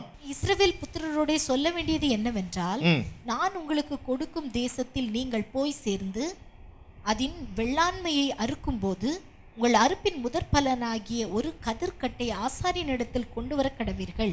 உங்களுக்காக அது அங்கீகரிக்கப்படும்படி ஆசாரியன் அந்த கதிர்கட்டை ஓய்வு நாளுக்கு மறுநாளில் கர்த்தருடைய சந்நிதியில் அசைவாட்ட வேண்டும். நல்லா கவனிக்கணும். ஓய்வு நாளுக்கு மறுநாள்னா, ஓய்வு நாள் அவங்களுக்கு சனிக்கிழமை, ஓய்வு நாளுக்கு மறுநாள் என்னது? ஞாயிற்றுக்கிழமை. ஆண்டவர் கிட்டத்தட்ட இயேசு கர்த்தருடைய நாளாகிய ஞாயிற்றுக்கிழமையை அங்கீகரிக்கிறதுக்கு 1500 வருஷத்துக்கு முன்னாடியே மோசே மூலமாக என்ன சொல்கிறாரு? ஓய்வு நாளுக்கு மறுநாளில், அதாவது வாரத்தின் முதல் நாளில் என்ன பண்டிகை ஆசரிக்கணுமா? முதற் பலன்களின் பண்டிகை. அல்லேலூயா. முதற் பலன்களின் பண்டிகை எடுத்து வாசி பாருங்க. 1 கொரிந்தியர் 15ஆம் அதிகாரம் 20ஆம் வசனத்தை இப்ப வாசிங்க. கிறிஸ்துவோ மரித்தோரிலிருந்து எழுந்து நித்திரை அடைந்தவர்களில் முதற் பலனானார். நித்திரை அடைந்தவர்களில் என்ன ஆனார்? இயேசு என்னைக்கு உயிரோடு எழுந்திருச்சார்? ஓய்வு நாளுக்கு மறுநாள். என்ன நாள் அது? ஞாயிற்றுக்கிழமை. இயேசு ஞாயிற்றுக்கிழமை உயிரோடு எழும்ப போகிற அந்த நாளை 1500 வருஷத்துக்கு முன்னாடியே தேவன் அறிந்திருந்ததுனால என்ன பண்டிகையை ஆசரிக்க சொல்கிறாரு? முதற் பலனின் பண்டிகை. Amen. Festival of first fruits. முதற் பலன்னா உயிரோடு எழுந்தவர்களில் முதற் பலனா. ஆமென். முதற் பலன்னா என்ன வரப்போகுதுன்னு அர்த்தம்? 2வது பலன் ஒன்று வரும், 3வது பலன் ஒன்று வரும். நான் சொல்கிறேன், உங்களுக்கு புரியுதா? உங்களுக்கு முதற் பலன்ற பேருக்கு கிறிஸ்து பலனானார்னு இல்லை, முதற் பலனானார்னா 2வது என்ன வரும்? பலன் வரும்னு அர்த்தம். ஆமென். அல்லேலூயா. ரொம்ப அழகாக அங்கே சொல்கிறாரு. 23ஆம் வசனத்தை வாசிங்க. 1 கொரிந்தியர் 15:23 வாசிக்கலாம். அவன் தன் வரிசையிலே உயிர்ப்பிக்கப்படுவான். முதற் பலனானவர் கிறிஸ்து. மறுபடியும் சொல்லப்படுகிறது, முதற் பலனானவர் கிறிஸ்து. அப்போ இந்த ஃபர்ஸ்ட் ஃப்ரூட்ஸ், முதற் பலன்களின் பண்டிகை எதற்கு அடையாளமாக இருக்கிறது அப்படின்னு கேட்டிங்கன்னா, உயிர்த்தெழுதலுக்கு அடையாளமாக இருக்கிறது. எல்லாரும் சொல்லுங்கள், இயேசு எனக்காக உயிரோடு எழுந்திருக்கிறார். ஆமென். இயேசு நமக்காக மரித்திருக்கிறார். இயேசு நம்மை சுத்திகரித்திருக்கிறார். 3வது உயிரோடு எழுந்திருக்கிறார். இந்த பண்டிகைகள் 7 பண்டிகைகளும் என்னத்தை அடையாளமாக இந்த 3 பண்டிகையும் முதல் மாதத்தில் வர்ற பண்டிகை. எத்தனை மாதத்தில்? முதல் பண்டிகை என்னது? பஸ்கா. 2வது புளிப்பில்லாத அப்ப பண்டிகை. 3வது முதற் பலன்களின் பண்டிகை. ஆங்கிலத்தில் ஃபீஸ்ட் ஆஃப் பாஸ்ஓவர், 2வது ஃபீஸ்ட் ஆஃப் அன்லெவன் பிரெட், 3வது ஃபீஸ்ட் ஆஃப் ஃபர்ஸ்ட் ஃப்ரூட்ஸ். 4வது ஒரு பண்டிகை, அதாவது முதல் 3 பண்டிகை ஒரு செட்டு. 4வதாக வர்ற பண்டிகை பேர் ஃபீஸ்ட் ஆஃப் பெண்டிகாஸ்ட், பெந்தைகோஸ்தே பண்டிகை. என்ன பண்டிகை? இப்போது நல்லா கவனிக்கணும். இந்த பெந்தைகோஸ்தே பண்டிகை என்னையிலேருந்து என்னைக்கு வரும் அப்படின்னா, இந்த முதற் பலனின் பண்டிகை ஞாயிற்றுக்கிழமை வந்துச்சுல்ல, அன்னையிலேருந்து 50 நாள் கணக்கு பண்ணால் என்ன பண்டிகை வரும்? பெந்தைகோஸ்தே பண்டிகை. 7 வாரங்கள். அது பேர் இன்னொரு தமிழில் வாரங்களின் பண்டிகை. என்ன பண்டிகை? வாரங்களின் பண்டிகை. இதுக்கு எதற்கு அடையாளமாக இருக்கிறது இந்த ஃபீஸ்ட் ஆஃப் பெண்டெகாஸ்ட்? வாரங்களின் பண்டிகை. ஷவாவோத் அப்படின்னு சொல்லுவாங்க. எபிரேய மொழியில் ஷவாவோத் அப்படின்னா வாரங்கள் அப்படின்னு அர்த்தம். 7 வாரங்கள் கடந்த பிறகு வர்ற பண்டிகை. இந்த பண்டிகை ஃபீஸ்ட் ஆஃப் பெண்டெகாஸ்ட் ஆண்டவர் சொல்றாரு. லேவியராகமம் 23ஆம் அதிகாரம் 17ஆம் வசனம். எல்லாரும் வாசிக்கலாம். லேவியராகமம். ஒரு மரக்காலிலே 10ல் 2 பங்காகிய மெல்லிய மாவிலே புளிப்பாக பாகம் பண்ணப்பட்ட அசைவாட்டும் காணிக்கையா இருக்கிற 2 அப்பங்களை உங்கள் வாசஸ்தலங்களிலிருந்து கர்த்தருக்கென்று முதற் பலனாக கொண்டு வந்து, நீங்கள் ஒரு மரக்காலிலே 10ல் 2 பங்காகிய மெல்லிய மாவிலே புளிப்பாக பாகம் பண்ணப்பட்ட அசைவாட்டும் காணிக்கையாக இருக்கிற 2 அப்பங்களை உங்கள் வாசஸ்தலங்களிலிருந்து கர்த்தருக்கென்று முதற் பலனாக கொண்டு வந்து, அப்பத்தோடே கூட கர்த்தருக்கு சர்வாங்க தகன பலியாக 1 வயதான பழுதற்ற 7 ஆட்டுக்குட்டிகளையும் 1 காளையையும் 2 ஆட்டுக்கடாக்களையும் கர்த்தருக்கு சுகந்த வாசனையான தகன பலியாக அவைகளுக்கு அடுத்த போஜன பலியையும் பான பலியையும் என்ன செய்யணும்? செலுத்தி இருக்கணும். இது என்ன பலி? இது என்ன பெந்தெகோஸ்தே பண்டிகை எதற்கு அடையாளமாக இருக்கிறது? பெந்தெகோஸ்தே பண்டிகை என்பது ஆண்டவர் எதற்காக வைத்தார் அப்படின்னு கேட்டிங்கன்னா, இஸ்ரவேல் ஜனங்கள் எகிப்திலிருந்து புறப்பட்டார்கள். பஸ்கா அன்னைக்கு தான் அவங்க கிளம்புறாங்க. அந்த பஸ்கா அன்னையிலேருந்து கிளம்பி கரெக்டாக 50 நாள், 50th டே அப்படின்னு சொல்லுவாங்க. 50வது நாள் அந்த பஸ்கா முடிஞ்சு 50வது நாளில் எங்கே வந்தாங்க? சீனாயில் வந்தார்கள். சீனாயில் வந்தபோது அவங்க எதெல்லாம் தாண்டி வந்தாங்கன்னு நான் உங்களுக்கு சொல்கிறேன். அவங்க வரும்போது ஃபஸ்ட்டு எதை தாண்டி வந்தாங்க? பஸ்கா. அதுக்கப்புறம் புளிப்பில்லாத அப்ப பண்டிகை. அதுக்கப்புறம் என்ன அப்படின்னு கேட்டிங்கன்னா, மாறா அப்படின்னு கசப்பான தண்ணீர். மாறாவின் நீர் எப்படி இருந்தது? கசப்பாக இருந்தது. ஆண்டவர் அந்த கசப்பை என்ன செஞ்சார்? மதுரமாக மாற்றினார். அதற்கப்புறம் பார்த்தீங்கன்னா மன்னாவை கொடுத்தார். சாப்பாடு இல்லைன்னு கத்துனான். என்ன கொடுத்தார்? வானத்து மன்னாவை என்ன செய்தார்? கொடுத்தார். தண்ணி இல்லைன்னு சண்டை போட்டான். என்ன கொடுத்தாரு? கண்மலையிலிருந்து தண்ணீரை கொடுத்தார். நல்லா கவனிக்கணும். மாறாவை மதுரமாக்கினார். அன்லெவன் பிரெட் பஸ்கான்னா எனக்காக பழுதற்ற பலியாக ஒப்பு கொடுத்தார். 2வது அன்லெவன் பிரெட்னா என்னை பரிசுத்தப்படுத்தினார். 3வது என் வாழ்க்கையின் கசப்புகளை என்ன செய்தார்? மாற்றினார். எத்தனையோ கசப்புகள் நம்ம வாழ்க்கையில் இருந்துச்சு, அதெல்லாம் என்ன செஞ்சார்? மாற்றிட்டார். நம்மளை வாழ்க்கையே கசப்பாச்சு. செத்து போனால் நல்லா இருக்கும்னு இருந்தோம், வாழ வச்சிருக்கிறார் இப்போ. ஆமென், அல்லேலூயா. நல்லா கவனிக்கணும். மாறாவை மதுரமாக்கினார், வானத்து மன்னாவாக்கிய வார்த்தையை கொடுத்தார். எத்தனை பேர் அதை விசுவாசிக்கிறீங்க? இந்த வசனம் தான் மன்னான்னு எத்தனை பேர் விசுவாசிக்கிறீங்க? ஆமென். வானத்திலிருந்து இறங்கின மன்னா, நானே ஜீவ அப்பம் அப்படின்னு சொன்னார். அவர் எப்படி இருக்கிறார்? அவர் வார்த்தையாக இருக்கிறார். அந்த வார்த்தை இப்போ எங்கே இருக்குது? என் கையில் இருக்குது. பவுலுக்கு கிடைக்காத ஸ்லாக்கியம் எனக்கிட்ட இருக்குது. என்ன அப்படின்னு கேட்டிங்கன்னா, பவுல்கிட்ட ஃபுல் பைபிள் கிடையாதுங்க, நம்மக்கிட்ட ஆண்டவர் கொடுத்துருக்கிறார். அல்லேலூயா. எத்தனை பேர் நம்மலாம் பாக்கியசாலின்னு நினைக்கிறீங்க? ஆமென். பாக்கி நிறைய வச்சுருக்கோம் ஆண்டவருக்கு. கணக்கும் கேட்பார். என்ன செய்வார்? நம்முடைய பாக்கியம் எப்பயுமே எனக்கு என்ன பாக்கியம்? கணக்கு கேட்குற பாக்கியம். ஆண்டவர் நம்மகிட்ட அதிகம், எவனிடத்தில் அதிகம் கொடுக்கப்பட்டதோ அவனிடத்தில் அதிகம் கேட்கப்படும். அதனால் மன்னாவை ஒழுங்காக சாப்பிட்ணும். எப்படி சாப்பிட்ணும்? மன்னா சாப்பிட்டாங்க. ஜீவ தண்ணீர், அபிஷேகம். தண்ணீர் வந்து எதற்கு அடையாளம்? ஆவியானவருடைய அபிஷேகத்துக்கு அடையாளம். அந்த அபிஷேகம், தாகம் தீர்க்கப்பட்டிருக்கிறோம் ஆவியானவரால். அது மட்டும் இல்லை, அமலேக்கோட யுத்தம் பண்ணி ஜெயிக்க கற்றுக்கிட்டோம், பிசாசை ஜெயிக்க கற்றுக்கிட்டோம். ஆமென். இப்போ ஆண்டவர் என்ன செய்கிறாருன்னா, எல்லாத்தையும் செஞ்ச ரைட்டு, நான் உன்னோட உடன்படிக்கை பண்ண விரும்புகிறேன். பெந்தெகோஸ்தே என்கிற அந்த நாள் உடன்படிக்கை நாள். என்ன உடன்படிக்கை நாள்? யூதர்கள் அதை வந்து திருமண நாள்னு சொல்கிறாங்க. ஆண்டவர் என்ன செய்தாராம்? இஸ்ரவேல் ஜனங்களை தனக்கு மனைவியாக்கி கொள்ளுகிற நாள் அப்படின்னு. பெந்தெகோஸ்தே நாளில் இந்த பூமியில் புதிய ஏற்பாட்டில் என்ன நடந்துச்சு? தேவன் சபையை உருவாக்கினார். ஆமென். தம்முடைய பரிசுத்த ஆவியானவர் அந்த பூமிக்கு அனுப்பி சபையை உருவாக்கி, அந்த பெந்தெகோஸ்தே நாளில் முதல் பெந்தெகோஸ்தே சீனாயில் ஆண்டவர் இறங்கி வந்தபோது அந்த 50வது நாளில் 3000 பேர் செத்து போனான். ஏன்னா அவன் மோசே கர்த்தருடைய வசனத்தை வாங்கிட்டு கீழே இறங்கி வந்தால் என்ன பண்ணிட்டு இருந்தாங்க? ஜனங்க பாவம் செய்து கொண்டிருந்தார்கள். அவர்கள் விக்கிரகத்தை உருவாக்கி அதுதான் எங்களை வழி நடத்துச்சுன்னாங்க. லேவியர்கள் 3000 பேரை வெட்டி கொண்டு போட்டாங்க. ஆமென். அது அந்த பெந்தெகோஸ்தே நாளில். ஆனால் புதிய பெந்தெகோஸ்தே நாளில் பரிசுத்த ஆவியானவர் இறங்கி வந்தார். அங்கே 3000 பேர் செத்தான், இங்கே 3000 பேர் புதுசாக சேர்த்து கொள்ளப்பட்டான். அல்லேலூயா. இந்த பெந்தெகோஸ்தே நாள் என்பது என்ன பண்டிகை அப்படின்னு கேட்டிங்கன்னா, ஆண்டவர் சேர்க்கிற பண்டிகை.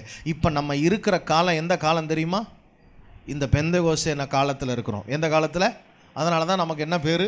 பெந்தெகோஸ்தே சபை. என்ன சபை? நம்ம சீனாயில் இருந்த பழைய சபை இல்லை. என்ன சபை? பெந்தெகோஸ்தே சபை. பேர் நல்ல பேர் தான், நமக்கு தப்பே கிடையாது. நமக்கு வேறு எந்த பேரும் இல்லைன்னா என்ன வருத்தலாம் படக்கூடாது. சில நேரம் இந்த பெந்தெகோஸ்தே சபைன்னு சொன்னாலே நாங்கள் பெந்தெகோஸ்தே சபைலாம் இல்லை அப்படின்னு சொல்லாதீங்க. எல்லா சபையும் பெந்தெகோஸ்தே சபை தான். நம்ம ஆளுங்க பேர் தான் வேறு வேறு வச்சுருக்குறாங்க. சர்ச் ஆஃப் கிரைஸ்ட்டு அப்படி இப்படி என்ன வச்சுருந்தாலும் அவங்க எல்லோரும் என்ன சபை? என்ன பெந்தெகோஸ்தே நாளில் என்ன செய்யப்பட்ட சபை? சொல்லுங்க, சத்தம் வரலையே. ஆமென். இப்போ சபை காலம் இது என்ன அப்படின்னு, 2வது அறுவடை காலம். எல்லாரும் சொல்லுங்கள், இது என்ன காலம்? முதல் அறுவடை காலம். 3 பண்டிகை நடந்துச்சுல்ல, அது எப்போ அப்படின்னு கேட்டால் பார்லி அறுப்பு. என்ன அறுப்பு? பார்லி அறுப்பு. 2வது இந்த பண்டிகை எப்போ நடக்கும்னு கேட்டிங்கன்னா கோதுமை அறுப்பு. என்ன அறுப்பு? நம்மெல்லாம் யார்? நம்மலாம் கோதுமையா பதரா? உண்மையாவா? கோதுமையாக தான் இருக்கிறோமா? ஆண்டவர் சொல்கிறாரு, கோதுமை அறுத்து களஞ்சியத்தில் சேர்ப்பார், பதரையோ எங்கே விழுப்பாராம்? சபைக்குள்ளேயும் பதர் இருக்கிறதுக்கு வாய்ப்பு உண்டு. கோதுமை மாதிரியே தெரியும். எப்படி தெரியும்? பதரா கோதுமையான்னு உங்ககிட்ட இருக்கிற வெயிட்டை வச்சு தான் இருக்குது. ஸ்பிரிச்சுவல் வெயிட், ஆவிக்குரிய பெலன், கர்த்தருடைய வசனத்தில் நமக்கு இருக்கிற அறிவு, நம்முடைய ஜப வாழ்க்கை, இதை வச்சு தான் ஆண்டவர் என்ன செய்வார்? எடை போடுவார். நம்முடைய பரிசுத்த வாழ்வை வச்சு தான் எடை போடுவார். மனுஷன் பார்க்குற மாதிரி என்ன செய்ய மாட்டார், பார்க்க மாட்டார். மனுஷன் வெளியே பார்த்து என்ன செஞ்சிருவான்? ஜேம்ஸ் ரோட் நல்லா பிரசங்கம் பண்ணுறான், ஜேம்ஸ் ரோட் நல்லா ஜோம் பண்ணுறான், அவன் பாரு எப்படி கையை தூக்கி அந்நிய பாஷையில் பேசுகிறான், அப்படிலாம் நீங்கள் பார்த்து ஏமாறலாம். யார் ஏமாற மாட்டா? கர்த்தர் ஏமாற மாட்டார். அல்லேலூயா. உங்களை சொன்னால் நீங்கள் கோச்சுக்குருவீங்க, அதனால் என்னையே சொல்கிறேன். என்னையா கரெக்டு தானேயா? ஏசப்பா எதை தான் பார்ப்பார்? உள்ளே பார்ப்பார், வெயிட் இருக்கான்னு பார்ப்பார். கோதுமையில் என்ன இருக்கணும்? வெயிட் இருக்கணும். கோதுமை அறுவடையின் காலத்தில் வர்றது இந்த பெந்தைகோஸ்தே பண்டிகை. கர்த்தர் நமக்கும் இந்த கோதுமை அறுவடைக்கு சம்மந்தம் வச்சுருக்கிறார். இன்றைக்கி வெளியே நிறைய என்ன இருக்குது? அறுவடை, அறுப்பு மிகுதி, வேலையாட்களோ கொஞ்சம். அறுவடைக்கு எஜமானாக இருக்கிறவர் தமது அறுப்புக்கு ஆட்களை அனுப்பும்படி வேண்டிக் கொள்ளுங்கள். நான் நிறைய ஆத்தும அறுவடை செய்ய வேண்டிய காலத்தில் இருக்கோம். பெந்தைகோஸ்தே காலம்னா அறுவடையின் காலம். ஆமென். அதற்காக தான் கைப்பிரதி அப்படி இப்படின்னு நிறைய ரெடி பண்ணி எப்படியாவது ஆத்தும அறுவடைக்கு என்ன செய்யணும்? ரெடி ஆகணும்னு நம்ம முயற்சி பண்ணிகிட்டு இருக்கிறோம். அல்லேலூயா. இது 2வது பண்டிகை. இந்த முதல் பண்டிகை முடிஞ்சு கொஞ்சம் 50 நாளில் இந்த பண்டிகை வந்துடும். ஆனால் அடுத்த பண்டிகை ஒரு 4 மாதம் கேப் இருக்கும். ஆமென். ஒரு 3.5 மாதம் கேப்பு, ஒரு பெரிய லெங்தி கேப். ஏன்டா அந்த லெங்தி கேப் அப்படின்னா, ஆண்டவர் அந்த 3வது பண்டிகை எக்காலத்தோடு ஆரம்பிக்கிறதுனால அதுக்கு பேர் எக்கால பண்டிகை. என்ன பண்டிகை சொல்லுங்க? ஒழுங்காக பெந்தைகோஸ்தே பண்டிகையில் இருந்தோம்னா எந்த பண்டிகையிலையும் இருக்கலாம். பெந்தைகோஸ்தே பண்டிகைன்னா சபைக்குள்ள அறுவடை வேலையில் கரெக்டாக இருந்தோம்னா எந்த பண்டிகை கரெக்டாக கொண்டாடலாம்? எக்கால பண்டிகை கொண்டாடலாம். எக்கால பண்டிகை என்னது? வேதத்தில் 1 தெசலோனிக்கர் 4ஆம் அதிகாரம் 16ஆம் வசனத்தை வாசிக்கலாம். கர்த்தர் தாமே எப்படி வருவாராம்? எல்லாரும் சேர்ந்து வாசிங்க. கர்த்தர் தாமே ஆரவாரத்தோடும் பிரதான தூதருடைய சத்தத்தோடும் தேவ எக்காலத்தோடும் வானத்திலிருந்து இறங்கி வருவார். எங்க இருந்து இறங்கி வருவார்? வானத்திலிருந்து இறங்கி வருவார். அல்லேலூயா. லேவியராமம் 23ஆம் அதிகாரம் 24ஆம் வசனத்தில் நம்ம வாசிக்கும் போது அங்கே ரொம்ப அழகாக சொல்கிறாரு. அந்த பண்டிகை என்ன அப்படின்னு கேட்டால், உங்களுக்கு 7ஆம் மாதம் 1ஆம் தேதி எக்கால சத்தத்தால் ஞாபக குறியாக கொண்டாடுகிற பண்டிகை என்கிற சபை கூடும் பரிசுத்த ஓய்வு நாளா இருப்பதாக. அல்லேலூயா. 7ஆம் மாதம் 1ஆம் தேதி. 7ஆம் மாதம்னா அர்த்தம் என்னன்னு நான் சொல்கிறேன். 7ன்னா அர்த்தம் என்னன்னு கண்டுபிடிச்சாதான் 7ஆம் மாதத்துக்கு அர்த்தம் கண்டுபிடிக்க முடியும். 7ன்னு பைபிளில் எங்கே முதல் முறையாக வருது? ஆதியாகமம் 2ஆம் அதிகாரத்தில் வருது. எடுங்க பார்ப்போம். 2ஆம் வசனத்தை வாசிக்கலாம். தேவன் தாம் செய்த கிரியையை 7ஆம் நாளிலே நிறைவேற்றி தாம் உண்டாக்கின தம்முடைய கிரியைகள்லாம் முடித்த பின்பு 7ஆம் நாள் ஓய்ந்திருந்தார். 7ன்னா என்ன அப்படின்றத நான் சொல்கிறேன். 7ஆம் நாள் அப்படின்னா கம்ப்ளீஷன், முடிந்தது. சபையின் காலம் முடிகிற காலம்தான் எக்கால பண்டிகை. ஆமென். இந்த எக்கால பண்டிகை இந்த காலத்தில் 3 பண்டிகை, 7ஆம் மாதத்தில் 3 பண்டிகை சொல்கிறாரு. 1 எக்கால பண்டிகை, 2வது பாவி நிவிருத்தி நாள். என்ன நாள்? பாவ நிவிருத்தி நாள்னு ஒரு நாள். 3வது கூடார பண்டிகை. அல்லேலூயா. 7ஆம் மாதம் 1ஆம் தேதி எக்காலம் என்ன செய்யப்படும்? ஊதப்படும். கம்ப்ளீஷன். ஆண்டவர் எல்லா வேலையும் செய்து முடித்த பிறகு 7ஆம் நாளில் என்ன செய்தார்? 7ன்னா ஓய்ந்திருத்தல், முடித்து விடுதல், சாங்டிஃபிகேஷன், சுத்திகரித்தல். இந்த பூமியிலிருந்து சபையை ஆண்டவர் என்ன செய்ய போகிறார்? சபை கூடுகிற நாள். 7ன்னா என்னது? சபை கூடுகிற பரிசுத்த ஓய்வு நாள். ஆண்டவர் இந்த பூமியிலிருந்து ஒரு நாள் ரகசியவர்கள் நம்ம என்ன செய்ய போகிறார்? எடுத்துக்கொள்ள போகிறார். சபை இங்கேருந்து பூமியிலிருந்து எங்கே எடுத்துக்கொள்ளப்படும்? பரலோகத்துக்கு எடுத்துக்கொள்ளப்படும். அப்போது அதோட அடையாளம் என்ன? ஆண்டவர் அந்த எக்கால பண்டிகைன்னா என்ன சொல்லுங்கள்? ரகசிய வருகை. சத்தமாக சொல்லுங்கள். என்னது? ரெடியாக இருக்கிறீங்களா? ரகசிய பாவம் இருந்துச்சுன்னா ரகசிய வருகையில் என்ன செய்ய முடியாது? போக முடியாது. அதனால் ரகசியமாக எதுவுமே என்ன செஞ்சுக்காதீங்க. பக்கத்தில் சொல்லுங்கள், ரகசியமாக ஒன்றும் வச்சுக்காத. ரகசியம் இருக்கிற இடத்துல பாவம் இருக்கும். அல்லேலூயா. எல்லாத்தையும் ஆண்டவருக்கு முன்பாக வெட்ட வெளிச்சம் ஆக்கிட்டு அப்பா என்னை சுத்திகரிங்கன்னு சொன்னால் ஆண்டவர் நம்மளை எங்கே கொண்டு போவார்? பரலோகத்துக்கு. சொல்லுங்கள். ஆண்டவருடைய வருகை மிக சமீபம். நல்லா கவனிக்கணும். இப்போ நான் என்னுடைய செய்தியினுடைய தாற்பயம் என்ன அப்படின்றத சொன்னால் தான் இந்த பண்டிகை எனக்கு முடியும். அறுவடை முடிஞ்சாதான் என்ன வரும்? எக்கால பண்டிகை. அறுவடை வேலை நடந்தாதான் என்ன வரும்? எக்கால பண்டிகை வரும். 2 வேலை நடக்கணும். ஒன்று அறுவடை. இந்த கோதுமை அறுவடை பெந்தைகோஸ்தே பண்டிகையோட முடிஞ்சிடும். இது என்ன அப்படின்னா, கோதுமை முடிஞ்சிருச்சு, அடுத்தது திராட்சை பழம், என்னது, மாதுளம்பழம், அத்தி, ஒலிவ மரம், இது எல்லாம் என்ன செய்யணும்? பலன் கொடுக்கிற காலம்தான் என்ன பண்டிகையின் காலம்? எக்கால பண்டிகை, கூடார பண்டிகையின் காலம். ஆமென். இயேசு அத்தி மரத்துக்கிட்ட போய் பழம் இருக்கான்னு தேடினது எந்த காலம்? பஸ்கா பண்டிகையின் காலம். ஒரிஜினலாக பார்லி அறுப்பின் காலம். அப்போ தான் பிஞ்சு வந்திருக்கும். என்ன வந்திருக்கும்? சின்னதாக பட்டிங் டைமு. ஆனால் பலன் கொடுக்குற காலம் எது? 4 மாதம் கழிச்சு. ஆமென். சில நேரம் நான் உங்களுக்கு ஒன்று சொல்கிறேன் கேளுங்க. அடையாளம் எப்போவே தெரியுமா இது இந்த வருஷம் பலன் கொடுக்குமா கொடுக்காதான்னு? எப்பயே தெரியும்? பஸ்கா பண்டிகை எப்பயே தெரியும். நம்ம தேவனுக்காக பலன் கொடுக்கிறவர்களா இல்லையான்னு தேவனுக்கு முன்கூட்டியே தெரியும். சில அடையாளங்கள் தெரியும். ஆண்டவர் சொல்றாரு, நமக்குள்ள அந்த அடையாளங்களாவது தெரியல அப்படின்னா இதை வெட்டி போடு, சபிக்கப்பட்டிருக்கட்டும்னு வரான். இந்த வருஷம் பலன் கொடுக்குறதா என்ன தெரியல? அடையாளம் தெரியல. இன்றைக்கு ஆண்டவர் நம்மிடத்துல சில அடையாளங்களாவது இருக்கணும்னு விரும்புகிறார். நீ பலன் கொடுப்பியா மாட்டியான்றதுக்கு நம்ம என்ன செய்கிறோன்னு யோசிச்சு பாருங்க. ஆண்டவர் நம்மை கொண்டு செய்ய விரும்புகிற அந்த அறுவடை வேலையில் நம்முடைய பணி ரொம்ப முக்கியம். நெகேமியா அந்த வேலையை செஞ்சான்றதை நான் உங்களுக்கு காண்பிக்க போகிறேன். ஆமென். அல்லேலூயா. நல்லா கவனிக்கணும். எக்கால பண்டிகைன்ற வருகைக்கு இந்த பூமி ஆயத்தமாக வேண்டும். எக்கால பண்டிகைன்ற காரியத்துக்கு இந்த பூமி ஆயத்தமாக்குற வேலையை கர்த்தர் சபைக்கிட்ட வச்சிருக்கிறார். ஆமென். அல்லேலூயா. மீதி பண்டிகை நான் அப்புறம் சொல்கிறேன். முக்கியமாக இன்றைக்கி நான் உங்களுக்கு சொல்ல வேண்டியது, இந்த வருகைக்கு நாம் ஆயத்தமாக நாம் என்ன செய்ய வேண்டும். எங்கெல்லாம் இந்த 7ஆம் மாதம் 1ஆம் தேதின்னு வருதுன்னு நீங்கள் பார்த்துக்குங்க. நான் சொல்கிற வசனங்களை எங்கே வருதுன்னு நீங்கள் கவனிச்சிங்கன்னா நம்ம என்ன செய்யணுன்றது உங்களுக்கு புரியும். 2 நாளாகமம் 5ஆம் அதிகாரம் 3ஆம் வசனத்தை வாசிங்க. அப்படியே இஸ்ரவேலர் எல்லாரும் 7ஆம் மாதத்தின் பண்டிகையிலே ராஜாவினிடத்தில் என்ன செய்தார்கள்? கூடினார்கள். இஸ்ரவேலின் மூப்பர் எல்லாரும் வந்த பின்பு லேவியர் பெட்டியை எடுத்து, 7ஆம் மாதத்தின் பண்டிகைனா முதல் பண்டிகை என்னது? எக்கால பண்டிகைக்கு கூடியிருக்கிறாங்க ஜனங்க. இந்த 7ஆம் மாதத்தின் பண்டிகைக்கு ஜனங்கள் தானாக கூடி பெட்டியை பிரதிஷ்டை பண்ணுகிறார்கள்.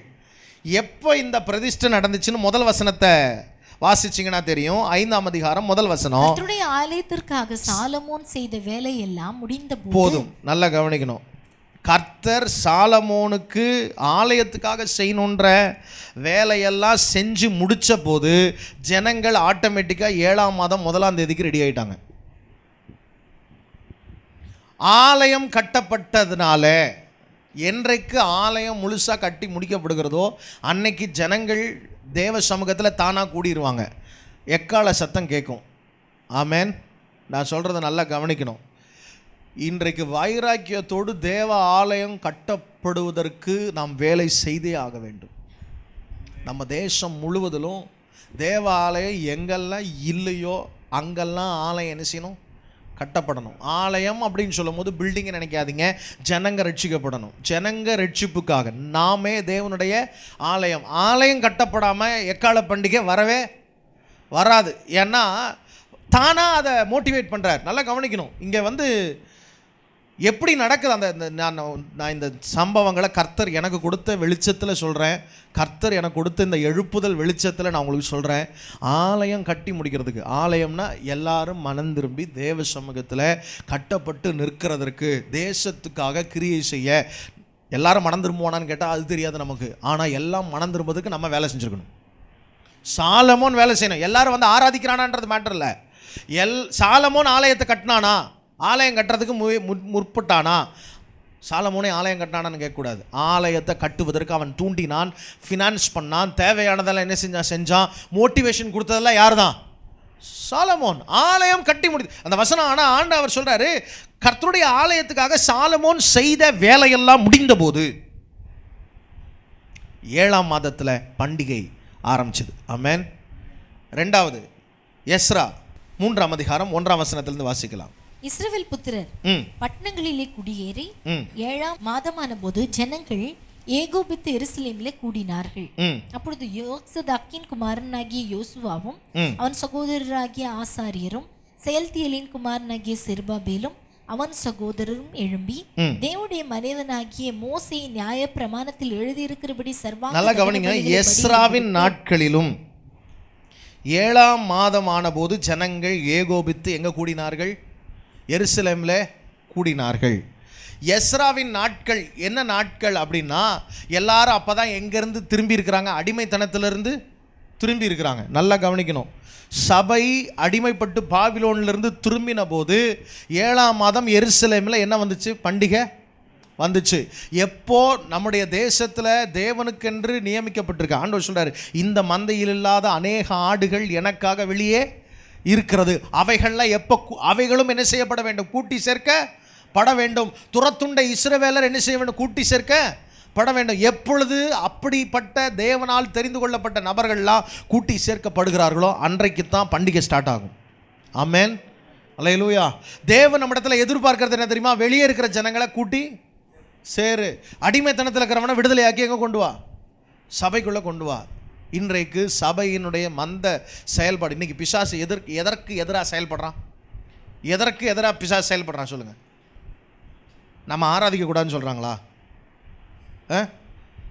நீங்கள் உங்கள் சர்ச்சுக்குள்ளார நீங்கள் என்ன செஞ்சுக்குங்க? ஆராதிச்சுக்குங்க. நீங்கள் வெளியே வந்து இயேசுவை பற்றி சொல்கிறீங்க. நீங்கள் ஏன் வெளியே போய் மதம் மாற்றுறீங்க? நீங்கள் ஏன் எல்லாரையும் உள்ளார கொண்டு வரணும்னு நினைக்கிறீங்க? நம்ம ஏன் நினைக்கிறோம்? எல்லாரையும் உள்ளே கொண்டு வந்தால் தான் எக்கால பண்டிகை நடக்கும். அதை தான் ஏசு சொன்னார், இந்த ராஜ்யத்தின் சுவிசேஷம் எல்லா மக்களுக்கும் என்ன செய்யப்படும்? அறிவிக்கப்படும். அப்பொழுது என்ன வரும்? அப்போ கடமை பிசாசு எதை தடுக்க விரும்புகிறான்? நம்ம சுவிசேஷம் அறிவிக்கிறத தடுக்க விரும்புகிறான். நல்லா கவனிக்கணும். இப்போ அப்படியே நெகேமியாவுக்கு வந்துருங்க. நெகேமியா 8ஆம் அதிகாரம் 2ஆம் வசனத்துக்கு வாங்க. அப்படியே 7ஆம் மாதம் எதில் ஆசாரியனாகிய எஸ்ரா நியாய பிரமாணத்தை புருஷரும் ஸ்திரீகளும் கேட்டு அறியத்தக்க அனைவரும் ஆகிய சபைக்கு முன்பாக கொண்டு வந்து, முதல் வசனத்தை வாசிங்கன்னா, ஜனங்கள் எல்லாரும் தண்ணீர் வாசலுக்கு முன்னான வீதியிலே ஒருமனப்பட்டு கூடி. எப்போ கூடினார்கள்? அதுக்கு முந்தின அதிகாரத்தில் 7ஆம் அதிகாரம் 1ஆம் வசனம், அலங்கம் கட்டி முடிந்து கதவுகள் போடப்பட்டு காவலாளரையும் பாடகரையும் லேவியரையும் ஏற்படுத்தின பின்பு. அப்போ அலங்கம் கட்டி முடித்த பின்பு 8ஆம் அதிகாரம் 2ஆம் வசனம் சொல்லுது, 7ஆம் மாதம் 1ஆம் தேதியிலே ஜனங்கள் எல்லாம் கூடி வந்து எஸ்ராவை கூப்பிட்டு எங்களுக்கு வசனம் சொல்லுங்கன்னு சொல்கிறாங்க. எழுப்புதல் வந்துருச்சு. ஆமென். எக்கால பண்டிகை வந்துருச்சு. எக்கால பண்டிகை வரணும்னா என்ன கட்டப்படணும்? அலங்கம் கட்டப்படணும். ஆமென். அலங்கத்தை நான் ஏற்கனவே சொன்னேன். ஆலயம் என்பது சபை என்றால் அலங்கம் என்பது தேசம். தேசமே தேவனுக்காக திரும்பி பார்க்கும்போது, தேவனை திரும்பி பார்க்க ஆரம்பிக்கும் போது, நான் சொல்கிறேன், ஆண்டவர் ஏன் தாமதமாக இருக்கிறார்? அவர் தாமதமாக இருக்கிறார் என்கிறது எதற்காக தெரியுமா? ஆண்டவர் சொல்லாரு, நாம் எல்லாரும் மனம் திரும்ப வேண்டும் என்று அவர் தாமதமாக இருக்கிறார். 2 பேதுரு 3ஆம் அதிகாரம் 9ஆம் வசனத்தை வாசிக்கலாம். தாமதிக்கிறார் என்று சிலர் எண்ணுகிறபடி கர்த்தர் தமது வாக்குத்தத்தத்தை குறித்து தாமதமாயிராமல் ஒருவரும் கெட்டு போகாமல். ஏன் இப்ப தாமதிக்கிறார்? நம்ம வேலை செய்யல தாமதிக்கிறார். ஏன் ஆண்டவர்? நல்லா கவனிக்கணும். எந்த தலைமுறையும் இதுவரை இயேசு வருகிற அளவிற்கு வேலையை செய்யலை. ஆனால் இப்போ கடைசி கால தலைமுறை நாம் இருக்கிறோம். அடையாளங்களெல்லாம் நிறைவேறி கொண்டிருக்கிறது. நாமும் வேலை செய்யலைன்னு இருக்கக்கூடாது. ஆமென். நல்லா கவனிங்க. ஆண்டவர் நாம் வேலை செய்ய வேண்டிய காலத்துக்குள்ளே நம்ம வைத்திருக்கிறார். அவருடைய மனவாட்டி தேவனுக்காக கிரியை செய்ய வேண்டிய காலம் இது. ஆமென். எக்கால பண்டிகை எப்பெல்லாம் கொண்டாடப்பட்டுச்சுன்னா, ஆலயம் கட்டப்பட்ட போது கொண்டாடப்பட்டுச்சு. ஜனங்க சிறையிருப்பிலிருந்து வந்தபோது கொண்டாடப்பட்டுச்சு. அலங்கம் கட்டப்பட்ட போது கொண்டாடப்பட்டுச்சு. அப்போ என்ன நடந்துச்சு தெரியுமா? மகிமை இறங்கி வந்தது. 7:1 நாளாகமும் 7ஆம் அதிகாரம் 1ஆம் வசனத்தில் மகிமை இறங்கி வந்தது. கொண்டாட்டம், ஜனங்க பெருசாக கொண்டாடினாங்க. ஆமென், அல்லேலூயா. ஆண்டவர் இந்த எக்கால பண்டிகைக்கு நம்மை ஆயத்தப்படுத்த விரும்புகிறார். என் ஆண்டவர் இயேசுவினுடைய எக்காலம் வானத்தில் துணிக்க போகிறது. அவர் சீக்கிரமாய் வர விரும்புகிறார். அவர் வரணும்னு ஆசையாக இருக்கிறார். ஆனால் இந்த பூமி அதற்கு அவர் தாமதிக்கிறார், வெயிட் பண்ணுறார்.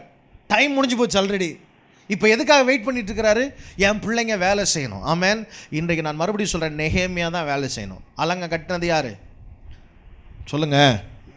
நெகேமியாவை தூண்டி விடுறதுக்கு ஒருத்தர் தான், அவங்க அண்ணன். யார் அவன்? ஆனானி. என்னது அவன் பேர்? என்னது? ஆனானி.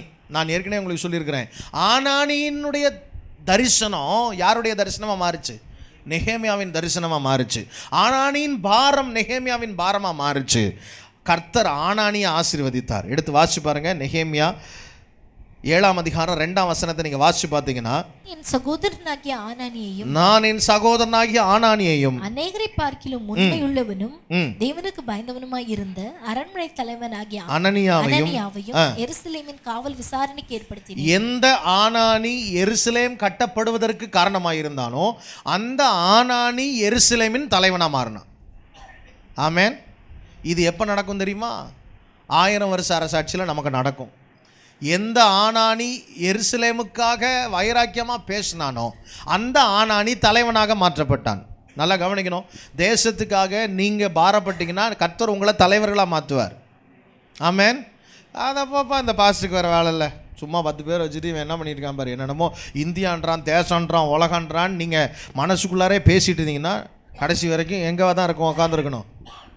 சொல்லுங்க, எழுந்து கட்டுவோம் வாருங்கள் என்று அந்த நல்ல வேலைக்கு தங்கள் கரங்களை திடப்படுத்தினார்கள். அதற்கு காரணமாயிருந்த ஆனானி என்னவா மாறினா? தலைவனா மாறினா. நீ யாரா மாற போறன்னு உங்க கையில தான் இருக்கு. ஆமென். கர்த்தர் ஒருத்தரையும் விட மாட்டார். அவருக்காக வைராக்கியம் பாராட்டினவர்களை ஆண்டவர் ஆசீர்வதிக்கிறார். இப்போ சொல்றார், அறுவடை ஆயத்தமாக இருக்கு, அறுப்பு மிகுதி, ஆட்களோ கொஞ்சம். நெகேமியா ஒரு சாதாரண மனிதன்.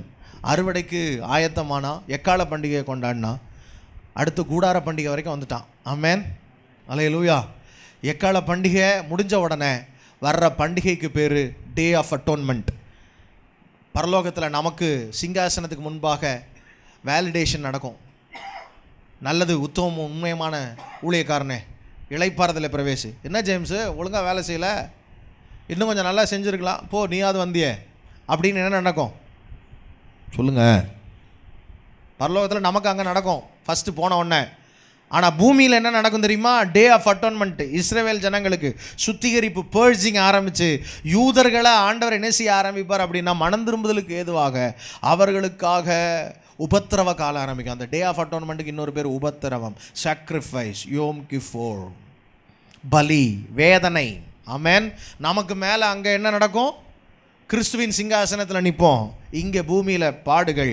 அது முடிஞ்ச பிறகு ஆண்டவர் அங்கேருந்து திரும்ப மேலேருந்து கீழே கொண்டு வருவார். கூடார பண்டிகை மறுபடியுமாய் டேபர்னக்கிள் ஆஃப் காட், மனிதர்கள் மத்தியிலே தேவாதி தேவன் என்ன செய்கிறார்?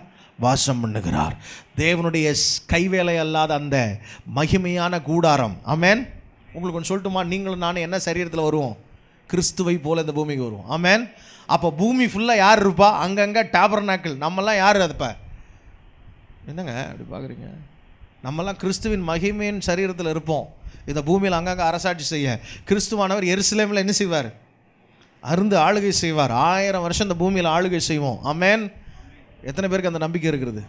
அதுதான் இந்த பண்டிகைகள். 7 பண்டிகையில் கிறிஸ்தவ உலகத்தின் 7 முக்கியமான காரியங்களை பழைய ஏற்பாட்டில் வச்சிருக்கிறாரு. இதில் 4 நடந்துருச்சு, இன்னும் 3 என்ன செய்ய வேண்டியது இருக்குது? நடக்க போகுது. அந்த 3 நடக்கணும் அப்படின்னா நான் செய்ய வேண்டிய ஒரு வேலை பாக்கி இருக்குது, அறுவடை வேலை. ஆமென். அல்லேலூயா. நம்ம அறுவடை வேலையை வேகமாக செய்வோம். அறுவடைக்கு நடுவுலேயே எக்கால சத்தம் கேட்கும். போதும், நீ செய்கிற வேலையை வேகமாக செஞ்சுட்டு, ஆனால் அறுவடை செஞ்சுட்டு இருக்கும்போது அங்கே வயலில் இருப்பார்கள். ஒருவன் எடுத்துக்கொள்ளப்படுவான், ஒருவன் என்ன செய்வான்? ஒருவன் என்ன செய்வான்னா, நம்ம வேலை செஞ்சுட்ருப்போம், நம்ம அறுவடை வேலையை செஞ்சுட்ருப்போம். அப்போ ஆண்டவர் சொல்லுவார், மானே வா போகலாம், முடிஞ்சிருச்சு, சபையோடைய அறுவடை காலம் முடிஞ்சிச்சு, பாதியை விட்டுட்டு வா, மீதியை நான் பார்த்துக்கிறேன். ஆமென். ஒரு நாள் வரும், கர்த்தர் எக்கால சத்தம் கேட்கும். அன்றைக்கி எங்கெங்கே இருந்தாலும், கட்டில் இருந்தாலும் போயிடுவான், அறுவடை செஞ்சுட்டு இருந்தாலும் போயிடுவான், மாவாட்டிக்கிட்டு இருந்தாலும். சொல்லுங்கள், அதோட அடையாளம் 3 காலங்களில். இங்கே நம்ம தூங்கிட்டு இருப்போம், இன்னொரு இடத்துல என்ன வேலை செஞ்சுட்ருப்பான், காலை நேரமாக இருக்கும். இன்னொரு இடத்துல மதிய நேரத்தில் பெண்கள் என்ன செய்வாங்க? அந்த காலத்தில் எந்திரம் அரைக்கிறதெல்லாம் மதியம் எல்லாம் வேலையை முடிச்சுட்டு என்ன செய்வாங்க? எந்திரம் அரைக்கிற வேலை மதியமாக இருக்கும். ஒரு இடத்துல சாயங்காலம், ஒரு இடத்துல நைட்டு, ஒரு இடத்துல மதியம். என் ஆண்டவர் இயேசு வருவார். பூமியின் எல்லா பக்கங்கள்லேருந்து ஜனங்கள் கூட்டி சேர்க்கப்படுவார்கள். அந்த எக்கால பண்டிகை சபை கூடி வருகிற பரிசுத்த நாளாக இருக்கும். ஆமென். எல்லாரும் தேவ சமூகத்தில் முழங்கால் படிடுவோமா? இன்றைக்கு ஆண்டவர் அந்த பண்டிகைகளை வைத்து ஒரு சத்தியத்தை ஆண்டவர் நமக்கு கற்றுக் கொடுத்துருக்கிறார். நெகேமியா சாதாரண நபர் தான், ஆனால் அவன் அலங்கத்தை கட்டினதுனால பண்டிகை ஸ்டார்ட் ஆச்சு. இன்றைக்கி ஆண்டவர் சொல்கிறாரு, இந்த பண்டிகைகள் ஆசரிக்கிறதற்கு ஜனங்களை தூண்டிவிட, சிலுவைக்கு நேராக வர, சுத்திகரிப்புக்கு நேராக வர,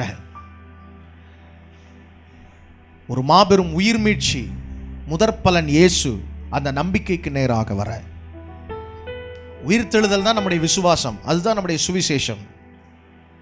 பெந்தைகோஸ்தே நாள் அனுபவத்திற்குள்ளே வர, அறுவடை பணியை தொடர. இப்போ அந்த பெந்தைகோஸ்தே 4வது பண்டிகையில் நம்ம இருக்கோம். பெந்தைகோஸ்தே பண்டிகை காலத்தில் அறுவடை தான் முக்கியம். இப்போ அந்த காலம் பெந்தைகோஸ்தே பண்டிகை முடிஞ்சிருச்சு, வந்து அந்த அனுபவத்தில் இருக்கிறோம். இன்னைக்கு நம்முடைய பணி அறுவடை பணி, ஆத்தும அறுவடை செய். இன்னைக்கு சாயங்காலம் யாரையாவது ஒருத்தரையாவது கூட்டிட்டு வாங்க. உங்கள் கணக்குக்கு யாராவது ஒருத்தரை, ஆண்டவரே நான் எப்படியாவது என் ஃப்ரெண்டையாவது ஆண்டவர்களை நடத்த. ஆண்டவர் சொல்றாரு, அறுப்பு மிகுதி வேலையாட்களோ கொஞ்சம், பாரம் இன்றைக்கு தேவை. சாலமோன் ஆலயத்தை கட்டினா, பண்டிகை நடந்துச்சு. செருபாபேல் எஸ்ராவன் ஜனங்களை அடிமைத்தனத்திலிருந்து கொண்டு போனாங்க, பண்டிகை வந்துச்சு. நெகேமியா அலங்கத்தை கட்டினா, பண்டிகை வந்துச்சு. இன்னைக்கு ஆண்டவர் சொல்ல, நீ தேசத்தை கட்டி எழுப்ப வேண்டிய காலம் வந்திருக்கிறது. அறுவடை பணியில் நீ முக்கியமாக செயல்பட வேண்டிய காலம் வந்திருக்கிறது. அப்பதான் அந்த எக்கால பண்டிகை, எக்கால சத்தம் வானத்தில் தொனிக்கும். Thank you Jesus. அந்த நாள் மிக சமீபமே, சுத்தர்கள் யாவரும் சேர்ந்திடவே. அந்த நாள் மிக சமீபமே, சுத்தர்கள் யாவரும் சேர்ந்திடவே. தேவய காலம் வானில் முழங்க, தேவாதி தேவனை சந்திப்போமே. தேவய காலம் வானில் முழங்க, தேவாதி தேவனை சந்திப்போமே. எக்கால சத்தம் வானில் தோனித்திடவே, மேசு மகாராஜனே வந்திடுவார். எக்கால சத்தம் வானில் தோனித்திடவே, வானமும் பூமியும் மாறிடினும் வல்லவர் வாக்குதான் மாறிடாதே. வானமும் பூமியும் மாறிடினும் வல்லவர் வாக்குதான் மாறிடாதே. தேவதூதர் பாடம் தோனிக்க, தேவனவரையே தரிசிப்போமே. தேவதூதர் பாடம் தோனிக்க, தேவனவரை தரிசிப்போமே. எக்கால சத்தம் வானில் தோனித்திடவே. ஒருவேளை இதுவரைக்கும் உங்க வாழ்க்கையில் இருக்கிற புளிப்பான காரியங்களை அகற்றவில்லை என்றால், இன்றைக்கு தேவ சமூகத்தில் எச்சரிக்கப்பட்டு உங்கள் வாழ்க்கையில் இருக்கிற புளிப்பெல்லாம் அகற்றுங்க. பாவத்தை அகற்றி விடுங்கள். பரிசுத்தத்துக்கு நேராக ஒப்பு கொடுங்கள். புதிய அபிஷேகத்தினால, கர்த்தருடைய சட்ட திட்டங்கள் இருதயத்தில் எழுதப்படுகிற பெந்தைகோஸ்தே அனுபவத்தினாலே இன்னும் உங்களை புதிதாக்கி கொள்ளுங்கள். தேவனுடைய அறுவடை பணியிலே செயல்படுங்கள். தேவனுக்காக எதையாகிலும் ஒரு செய்வேன், அப்பா வருகைக்கு நான் எதாகிலும் ஆயத்தமாவேன்னு சொல்லி தேசத்தை ஆயத்தமாக்குகிற பணியில இறங்கி செயல்படுவோம். கர்த்தருடைய வருகைக்கு ஆயத்தமாவோம்.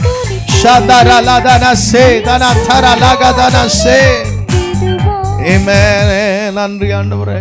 தகப்பனே, இந்த மதிய வேளையில உம்முடைய வருகைக்கு எங்களை ஆயத்தமாக்கும். நீ ஆயத்தப்படு, உன்னோடு இருக்கிற ஜனங்களை ஆயத்தமாக்குன்னு சொன்னீங்களே. எங்க தேசத்தை ஆயத்தமாக்க எங்களுக்கு உதவி செய்யும். எங்க பிள்ளைகள் ஒரு ஆகிலும் கைவிடப்பட்டு போகாதபடிக்கு ஆண்டவரே, நீர் சொன்ன காரியங்கள் எல்லாம் அப்படியே நீர் நிறைவேற்றுகிற தேவன் என்பதை நாங்கள் பார்க்கிறோம். நாள் மாறாமல் அப்படியே நீர் நியமித்த நாட்களில் எல்லாவற்றையும் செய்கிறீர். இப்பொழுதும் நீர் சீக்கிரத்தில் அதை நிறைவேற்ற போகிறீர் ஆண்டவரே. அந்த எக்கால சத்தம் பரலோகத்தில் நாங்கள் கேட்க போகிறோம். வானத்திலிருந்து வருகிற அந்த சத்தத்தை நாங்கள் ஒரு நொடி பொழுதில் மறுரூபமாகிற அந்த நாளை எதிர்பார்க்கிறோம். அந்த நாளுக்காக ஆயத்தப்படுத்த எங்களுக்கு உதவி செய்யும். எங்கள் பிள்ளைகள் ஒவ்வொருவரையும் ஆயத்தப்படுத்தும். இவர்கள் மூலமாக அநேகர் பரலோக ராஜ்யத்திற்கு சொந்தமாக ஆயத்தமாக்கப்படுவார்களாக. இயேசு கிறிஸ்துவின் நாமத்தில் ஜெபிக்கிறோம் நல்ல பிதாவே.